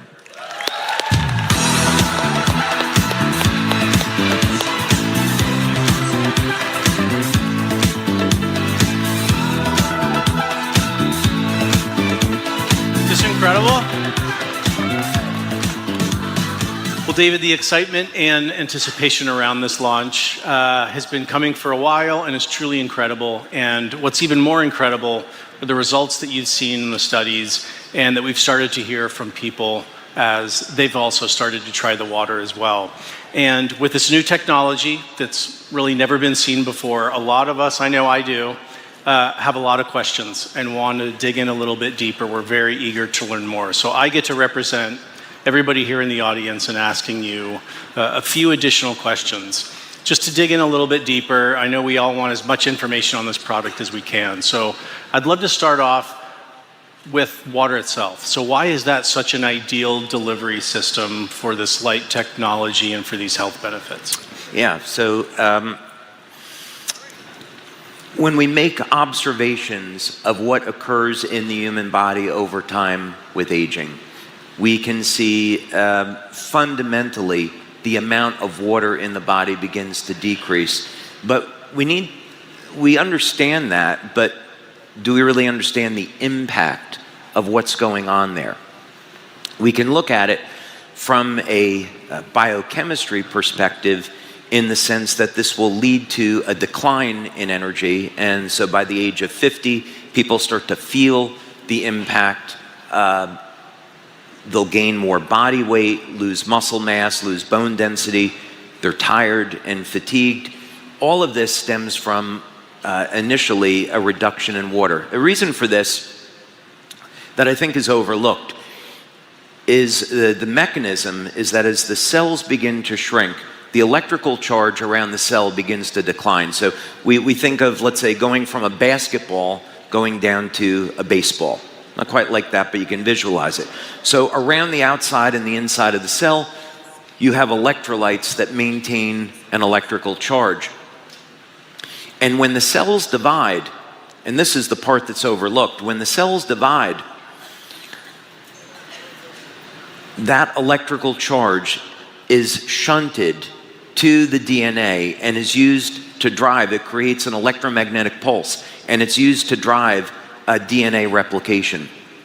So through the aging process, when the charge around the cell membrane declines, there's less energy to transfer over to the DNA, and gene expression is going to change. So if we are able to have a water to keep the body better hydrated, if that's one of the mechanisms, which this water will do, then we have a novel method for attacking the problem of aging. So that, among many things, is fundamental to human aging. So we have to start there. If we're going to stop human aging, we have to improve upon our hydration and keeping the levels of water in the body as high for as long a period of time as possible. Thank you. That's fascinating. So I'm curious, how is this primarily different from other water filtration systems, other alkaline filters? What are some of the primary differences? Yeah, so this is like nothing else that exists in the market. And what I was so excited about is that we got a patent very, very quickly about this. I know that you're new to LifeWave, but it took me 11 years to get the first LifeWave patent. Wow. And then the coil technology that I showed, that was 18 months. This technology was less than 1 year to get a patent. It happened very, very quickly because the mechanism is so novel.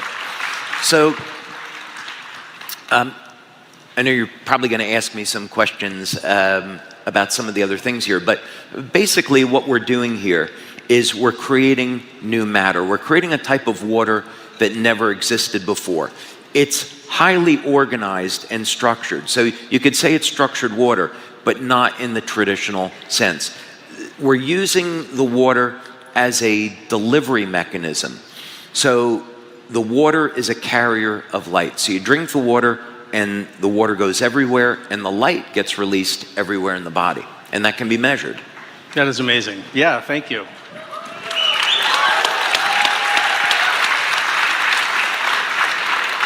So can you share a little bit about what's under the hood? Can you talk about the process that the water goes through, the different stages a little bit?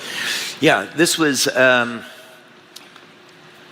really fun working with, we had 2 different teams of engineers, actually 3. So we had an internal team of engineers, and we had 2 separate companies that we had hired to take the initial prototype that I had built and then convert it into something, that would look nice and sit on someone's counter. So the first thing that we do is on the left side of the machine, from looking at it this way, is we have a reservoir where you would put 2 liters of water. Now you can put tap water into this. If you want to put clean water into it, you want to put any special water, spring water, deuterium depleted water, what have you, you can put any type of water into this. And then the water will pass through 2 separate stages of filtration that are over here. Now, it took about 8 to 9 months for us just to develop the first water stage. We had gone to a number of companies that specialized in water filtration, but the first stage was the most important. So we wanted to be able to eliminate heavy metals, microplastics, PFOS, PFOAs, the forever chemicals. Incredible. This had to be the best filter that you could get. And so it took forever to find a company to work with, but we finally found it. Then inside there's a second stage. So if you remember correctly, what we're doing is we're taking oxygen and hydrogen and combining it into a new form of water. So through the process, the water is oxygenated, but there's a second filter in there, which is a carbon filter, so it further reduces any potential contaminants, although the first stage really does that. But the second stage will also put additional hydrogen into the water. So this is not a hydrogenated water product. We're putting in hydrogen because we want to combine it with the oxygen to form this new species. And then in the center of the equipment is where we have our black box, and that's the core of the technology. So in there we're going to have light processing units, and this is the proprietary system that I invented and we developed in our labs. And that is going to, it takes about 45 minutes to process a 16-ounce or 500 ml glass of water. Incredible. Technology like nothing we've ever seen before. So I'm curious, you talk, yeah, go ahead, please. Thank you, David. So you spoke a little bit about how long it takes to kind of work its way through the system, from filtration to infusion. What about, let's call it dosage? How long, how many glasses is it per day, per week, per month should someone consume? And then what are the corresponding kind of benefits with those time frames? Yeah, so everything on this machine happens through a touchpad interface. And so you just simply, the screen is going to give you feedback as far as, is it processing water, when do you need to change the filter, and so forth. And when you want to dispense, you just simply press the button, and this machine will process 2 glasses of water at a time. And then it's another 45-minute cycle, and then you have another glass. So whenever you're ready to drink the water, you'll just dispense it, and then off you go. Now, when we did our studies, it was all based on only drinking 1 glass per day.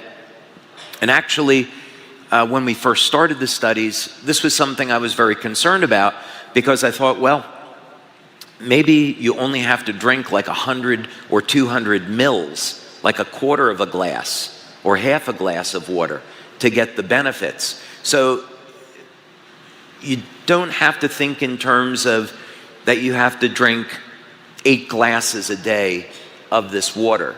Really, I think what we're finding is that 1 glass is enough. Incredible.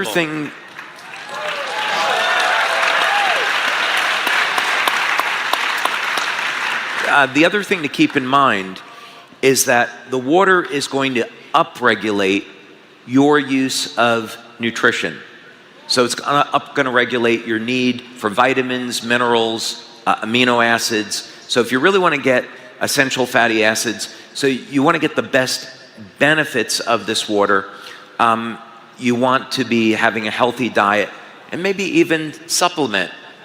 And maybe even have a special supplement that's designed to work with this water machine. I'm excited to learn more about that. Absolutely. So I know, we start to feel the benefits so quickly. What about over time? Is there a compounding effect that as someone takes it over weeks and months, that it has even this kind of optimization effect with that? Yeah. So what we've been doing up to this point is in our research, since we haven't had the machines for people to take home with them, all of the studies so far have been on drinking 1 glass of water. What happens when you take a baseline reading, you take someone's blood, urine, bioelectrical readings, you give them the water, and then you check back 1-2 minutes later on some test, 20 minutes on another test. So that's the time frame that we've been working with. Now that we're getting the machines manufactured in their final form, now the testing that we're going to look at is the telomere testing and the genetic panels. So what we want to know is when we've done telomere testing in the past, you need 6 months to see a difference between before and after. On the genetic testing, let's say it's 4-6 months. That would be around the window. So what we'll do essentially is take 20 to 50 people in 2 different studies, have them take the machines home with them. They'll have a glass of water every day. And then we'll measure their blood and urine and bioelectrical readings over a course of 6 to 9 months. And then we're going to see, do these people become physically younger over that period of time? Can we measure that? So those are going to be important studies that we've done, which we haven't gotten to. But people would expect to see especially changes in their cognition over a period of the first few weeks of using this. And if they're exercising, the change in muscle growth is extremely rapid, first 2-3 weeks, as long as they're loading with protein. Wow, that is incredible. Yeah. Can you share a little bit more about how this works in concert with the other LifeWave products, kind of making it a 1 + 1 = 10 type of equation that I know doesn't work in your world, but that's my math there. So marketing math. Yeah, that's marketing math. Thank you. Okay. I'm going to answer that. The one other thing that I wanted to point out, it's not on this prototype. This is one of 10 prototypes that came off of the lab. There's also another cartridge in here. And so the filters get replaced. One filter gets replaced every 6 months, the other filter every year. But we have a cartridge where you can take a special type of supplement. I'm just getting a patent on this now. But you take a special type of supplement and you add it into the water, and it actually intensifies the effect. And you can get the water to go to specific parts of your body. That's incredible. And that's a story for a different day. No, that's amazing. So, yeah, for years, one of the things that we've done is we recommended to people stay hydrated.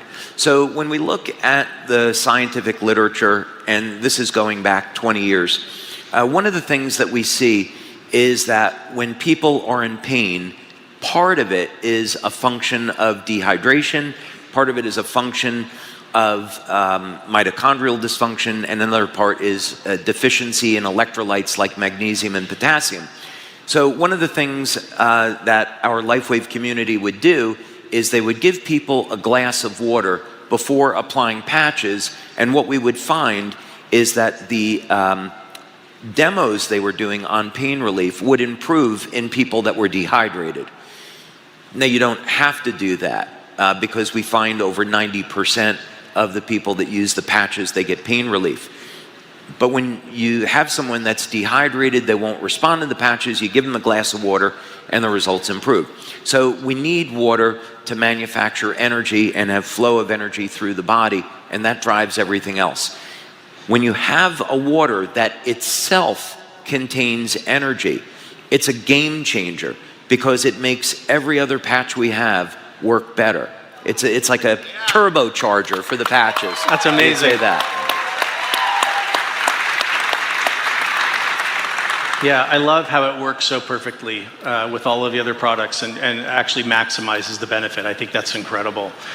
So what are the benefits that you're most excited about? I know you went into some of the, the muscle loss, cognitive, anti-aging.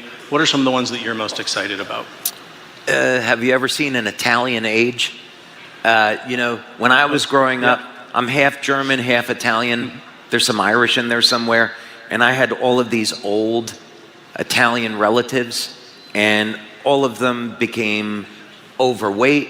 My grandfather developed diabetes, Parkinson's disease, and it was a horrible thing to watch. So I think that's part of the thing that's inspired me and driven me to want to stop human aging. So I think the thing that's most exciting to me about this is that our research is showing that this is a legitimate path to stopping human aging. Wow. Every other benefit that you would want as a human being stems from that. Incredible. So speaking of the other benefits, what might determine whether someone experiences one benefit over another? Does it have to do with maybe deficiencies, or other aspects of lifestyle? What might determine whether someone's going to feel, it's more energy or the cognitive impacts or some of these others? Yeah, I mean, some of the benefits are going to be universal, and then other benefits will depend on a person's age. Are they taking any type of pharmaceutical drugs that are generally impairing their health?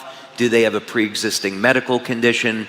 What is their diet like? Just the same rules would apply as what we would say, well, what experience are you going to have with the patches? Sure. So it would be the same type of thing. So it would really be an opportunity for people to look at their life and say, okay, well, maybe it's time to clean up my diet. Maybe I should supplement in some places where I might be deficient. I should start an exercise program, or at least, walk regularly, get my body moving, get proper sleep. All of these things are going to support our overall health. So when we add a technology like this, we can expect the best benefits. Absolutely. And I love that. Yeah, go ahead. That's fine. I love what you just said. It seems like this is a catalyst on an individual and personal level for us to make other changes as well. We know, we want to optimize the benefits of this product, of the patches, of the others. And that's going to help us then and really motivate us to supplement and exercise and diet, that it has all these lifestyle implications. So we've talked a lot about the overall health benefits, kind of the bio benefits. I'm curious, can you share a little bit about the business benefit? How you see this fitting in the portfolio of all of the other incredible LifeWave products, and how it helps share LifeWave with more people around the world? So this is a statement of LifeWave migrating from being a patch company to a technology company. And this is just the beginning. I think what I would like our community to understand is that this is the first product that's coming out of this technology. And there's other applications for the technology that we haven't talked about today. So this is going to be the embodiment where the wavelengths of light are triggering regenerative mechanisms in the body. But if we could have a technology where we could get light to go in our body and go to different places, what would that potentially mean? If we could have energy that would regenerate the heart or the kidneys or the liver, that would be incredible. We could get different cosmetic benefits from this process. And so, of course, I have a number of applications in mind that I'm not sharing right at the moment. But I think what would be important for all of our partners to know is that we have 7 years of product launches planned based off of this technology.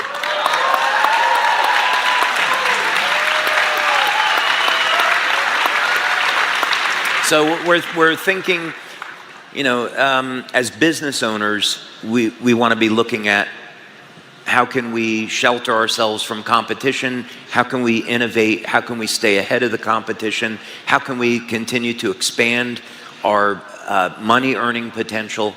And so we're thinking very far out into the future now in our planning on this. And every one of these applications for this technology is cutting edge, and it doesn't exist today. So we're going to continue to have new and innovative things with phenomenal benefits, and you can't get it any other place but LifeWave. Amazing. Well, I'm excited to hear that this is just the beginning of the application of that technology. I'm super excited to get one of these in my home as well after the launch. And David, I just want to thank you for developing this technology, for bringing it to the world, and for allowing us to help share it with everybody. Thank you so much. Thank you, Wayne. Thank you. Appreciate really it. a pleasure. Thank you. Thank you very much. Thank you. Wayne Moorhead, everybody.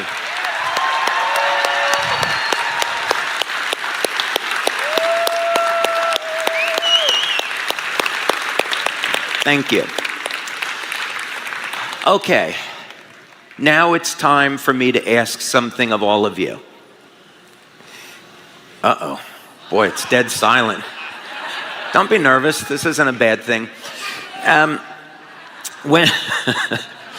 When we were planning out this conference, we were coming up with all different types of ideas, and my staff said to me, what do you want to do to celebrate 20 years? That's a big question. So I thought about it, and the first thing that came to mind was, I want to watch Star Trek with our brand partners.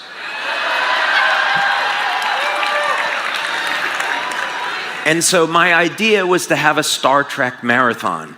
Thursday night Star Trek, Friday night Star Trek, Saturday night Star Trek. That's what I wanted to do. And fortunately, saner minds prevailed. And Jim and I came up with this idea for the drone show. Jim and I planned out. A round of applause for Jim Caldwell, please. That was phenomenal, wasn't it? And then, of course, we got the opportunity to have the original Blues Brothers, so we couldn't say no to that. And if you haven't guessed, we have an amazing performer coming in on Saturday night. Not going to say who it is. You better show up. And we needed to give you guys tonight off so you can spend time with your teams. So no Star Trek. So I thought, okay, I need to compromise a little bit here. We could watch an entire episode together, right? But then we had all these amazing speakers. We had to show the water machine. We've got more surprises coming. No Star Trek. So we found a way to fit in 4 minutes of Star Trek. So I picked one clip from the original series with William Shatner, Leonard Nimoy, DeForest Kelley, Jimmy Doohan. I picked one clip. It's an episode called The Doomsday Machine. It's a really fun episode. So for our 20th anniversary, if you would indulge me, let's watch this clip from Star Trek together. Thank you.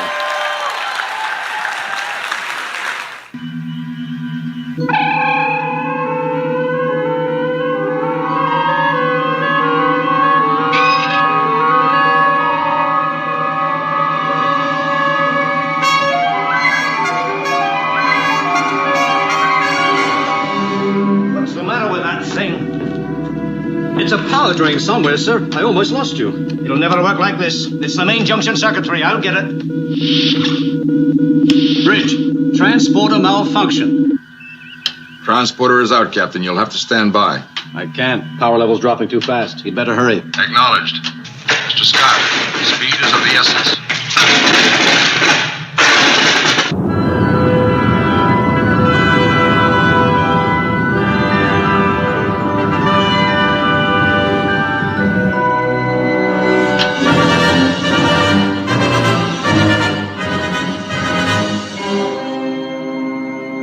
He's 2,000 miles from the planet, QM. Closing fast.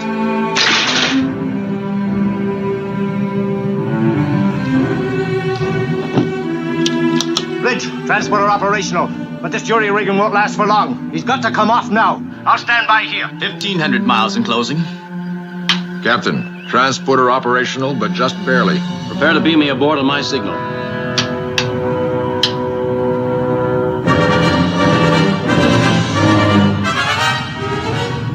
Miles in closing. Transporter, stand by. Steady, boy, sir.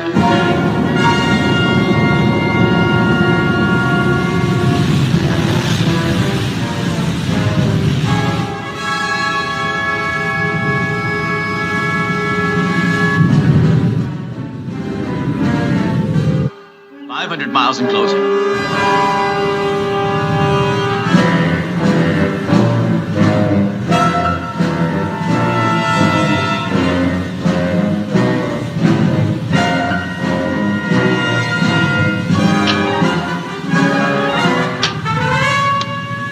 Beam me aboard. Energize. Energizing. Bridge, it's shorted out again. August throttle.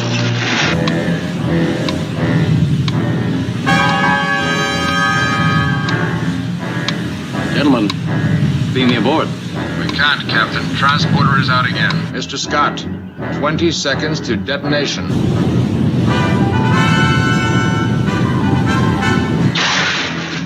Mr. Scott. Mr. Scott. Try inverse phasing.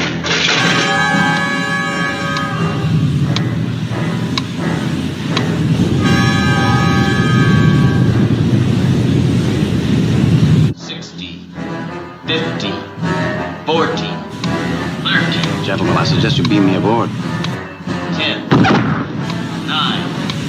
8, Mr. Scott. 6. Fire now, Mr. Kyle.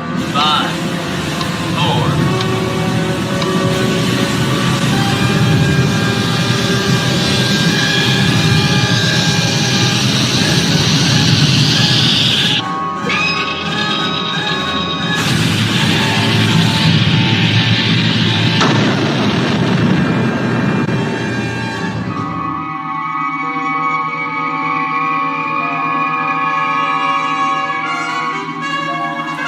Bridge, we got him through.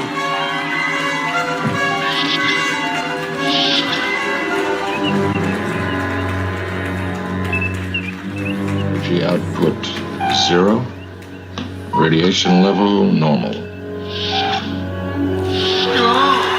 Ladies and gentlemen, William Shatner! Whoa. Hi, everybody. Good morning to you. Well, here I am. The latest innovation. It's not water. It's not paint patches. It's I've beamed in. What could be more advanced than I've left some mitochondria back there, but I'll pick it up when I beam out. We're going to try to get you some mitochondria, Bill, but they love you here, and thank you so much for being here with us today on our 20th anniversary. What a privilege. Well, it's a privilege. It's a privilege of mine. I beam out and beam in wherever I can, of course. Those pictures are, I don't know, 60 years old. So here I am 60 years later, still beaming in and beaming out. You know, when we spoke last, you said something to me that was absolutely incredible, that is so relevant to our entrepreneurs. And it was how when you were first getting started, the only possibility for your life was to be an actor. What you said was so beautiful. Well, then say it. Oh, they'd rather have you say it. I must have said something along the line that I never considered any other profession. I was 6 years old and at a camp play, and things they wrote for me to say made the audience cry. And my father picked me up and said, "This is my boy Bill." And at 6, to look out to the audience, and my God, I made them cry, and my father loves me. And so I never thought of anything else but being an actor. It never occurred to me to do anything else. That's a gift and probably a curse as well. Well, yes, that's exactly what you said. It was in the context of you had gotten off of Star Trek in the 60s, and some people thought you would be typecast and you wouldn't be able to get another role. And I asked you, how did you get through those difficult times? Did you ever think about giving up on acting? Yeah. Well, there was a time when people who were popular in television series, when the series was over, the people who cast and hired must have thought that's enough of that for a while. So, it took 2-3 years for you to get to attach yourself to that popularity. As it turns out, they were wrong, and an actor by the name of Steve McQueen was in the series, and he went right into big movies. And they suddenly everybody thought, oh well, you can go right into big movies. So that idea waned and left us. When I finished Star Trek, I put together theatrical productions and toured in theatrical productions, one thing or another, and made my way along. And finally, I was involved in television and television series, and of course other movies. But the idea of giving up never occurred to me, and that may be stupid and not resilient, because so many people in so many professions, but particularly I'm aware of actors in show business, go through a period in their lives. That book called Passages that was written, and you have your dreams when you're 20 and you affect the dreams when you're 30, and you go through passages. Well, it occurred to me that actors, with all that dreams of the 20, not many actors can fulfill themselves of what their dreams are. There isn't room and there isn't talent, I guess. So when do you make that decision to stop being what you're doing and try being a dishwasher or something else? The tragedy of holding on too long is equal to the tragedy of letting go too soon. And what the formula is as to when to do what, that's a personal choice, and nobody knows the answer to that. So you had this beautiful thing to say about people's lives are music being written, their story is being written, and certainly as you look back on your career, you've become iconic and you've accomplished so much in your life. And you look at this like a song being written or a book being written. Well, I do. I have professed the idea, not an original one, but something that makes a great deal of sense to me, is that we are writing our book of life. We are living and writing our book of life. My appearance here this morning and learning about that water, and I know a great deal about hydration, because if I don't hydrate enough, you feel weak and dizzy, and then just some water, some water re-energizes you, and you realize your body works on certain principles. These are the things you learn as you go along, and and when to know what's valid for you and what's not valid for you is a personal choice. For example, that water machine sounds like a great idea. I'm fully cognizant of hydration. I have felt the weakness of lack of hydration.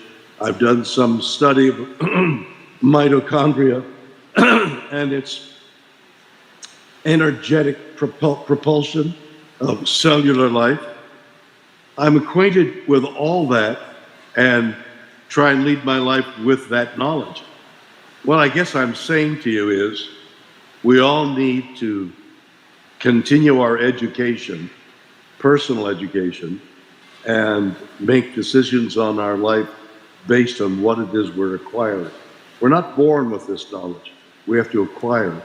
So things like what you are doing, this new technology that we're all on the lip of, as we all know, technological advance in the next 10 years will be profound. Things are going to change everywhere. Society, business, everything is going to change given these advances in science. My being with you today is just the beginning of a personal appearance, for example. A couple of years ago, I was asked to come to Australia to talk. It wasn't in my schedule, but using this technology, I beamed into Australia and talked and had fun with a group of people for half an hour. It's new technology, new knowledge that will propel us, and we must be aware and stay aware of stuff like you're talking about this morning. And of course, we love this hologram technology, and we're using it today where we're now here in Dallas and you're in California. We've done meetings where I was in Florida and gave a presentation in South Korea.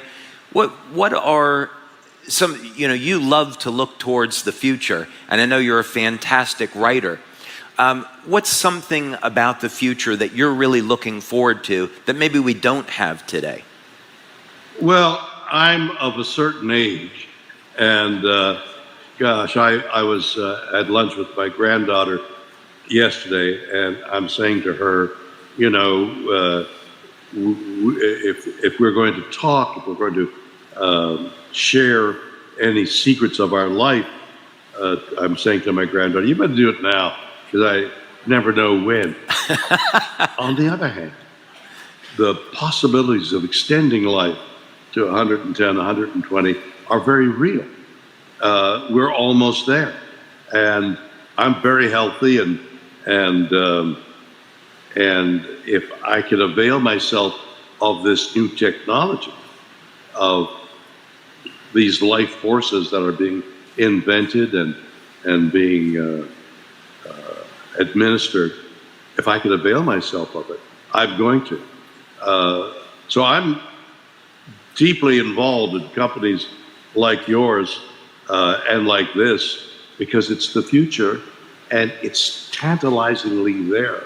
We're just there. We're making AI is just coming in. We have no idea of what artificial intelligence is going to do to our lives, our social and personal and business and romantic lives. We have no idea what's about to happen. We have some conjecture, but it changes every day. Well, I think speaking for the LifeWave community, we would like to keep you around for many, many years to come. Well, hand me a glass of water right away. We will get, Bill, we will get you a water machine. Absolutely. So thank you for spending time with us. What a gift for you to be here. Thank you so much for being here with us. What a wonderful company you have working on the edges of technology the way you are. Thank you so much. Very much. Thank you. William Shatner, everybody.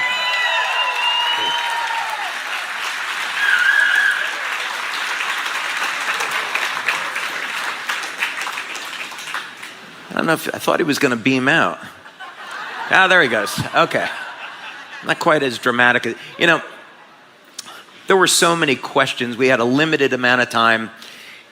There were so many questions that I wanted to ask him that I didn't get a chance to ask. You know, for example, like in episode 35 of Star Trek, when him and Spock were trying to break into the safe, what was the combination to the safe? I really wanted to know that. When he was T.J. Hooker, he went from being the captain of a starship to driving a police car. So I wanted to know, what did that feel like? Did it feel like being demoted? I don't know. These are questions I will never have answered. But anyway, it's been an absolute pleasure to have this time, have William Shatner as someone from LifeWave's past, who we did a TV show with, being able to be with you all here today for our 20th anniversary.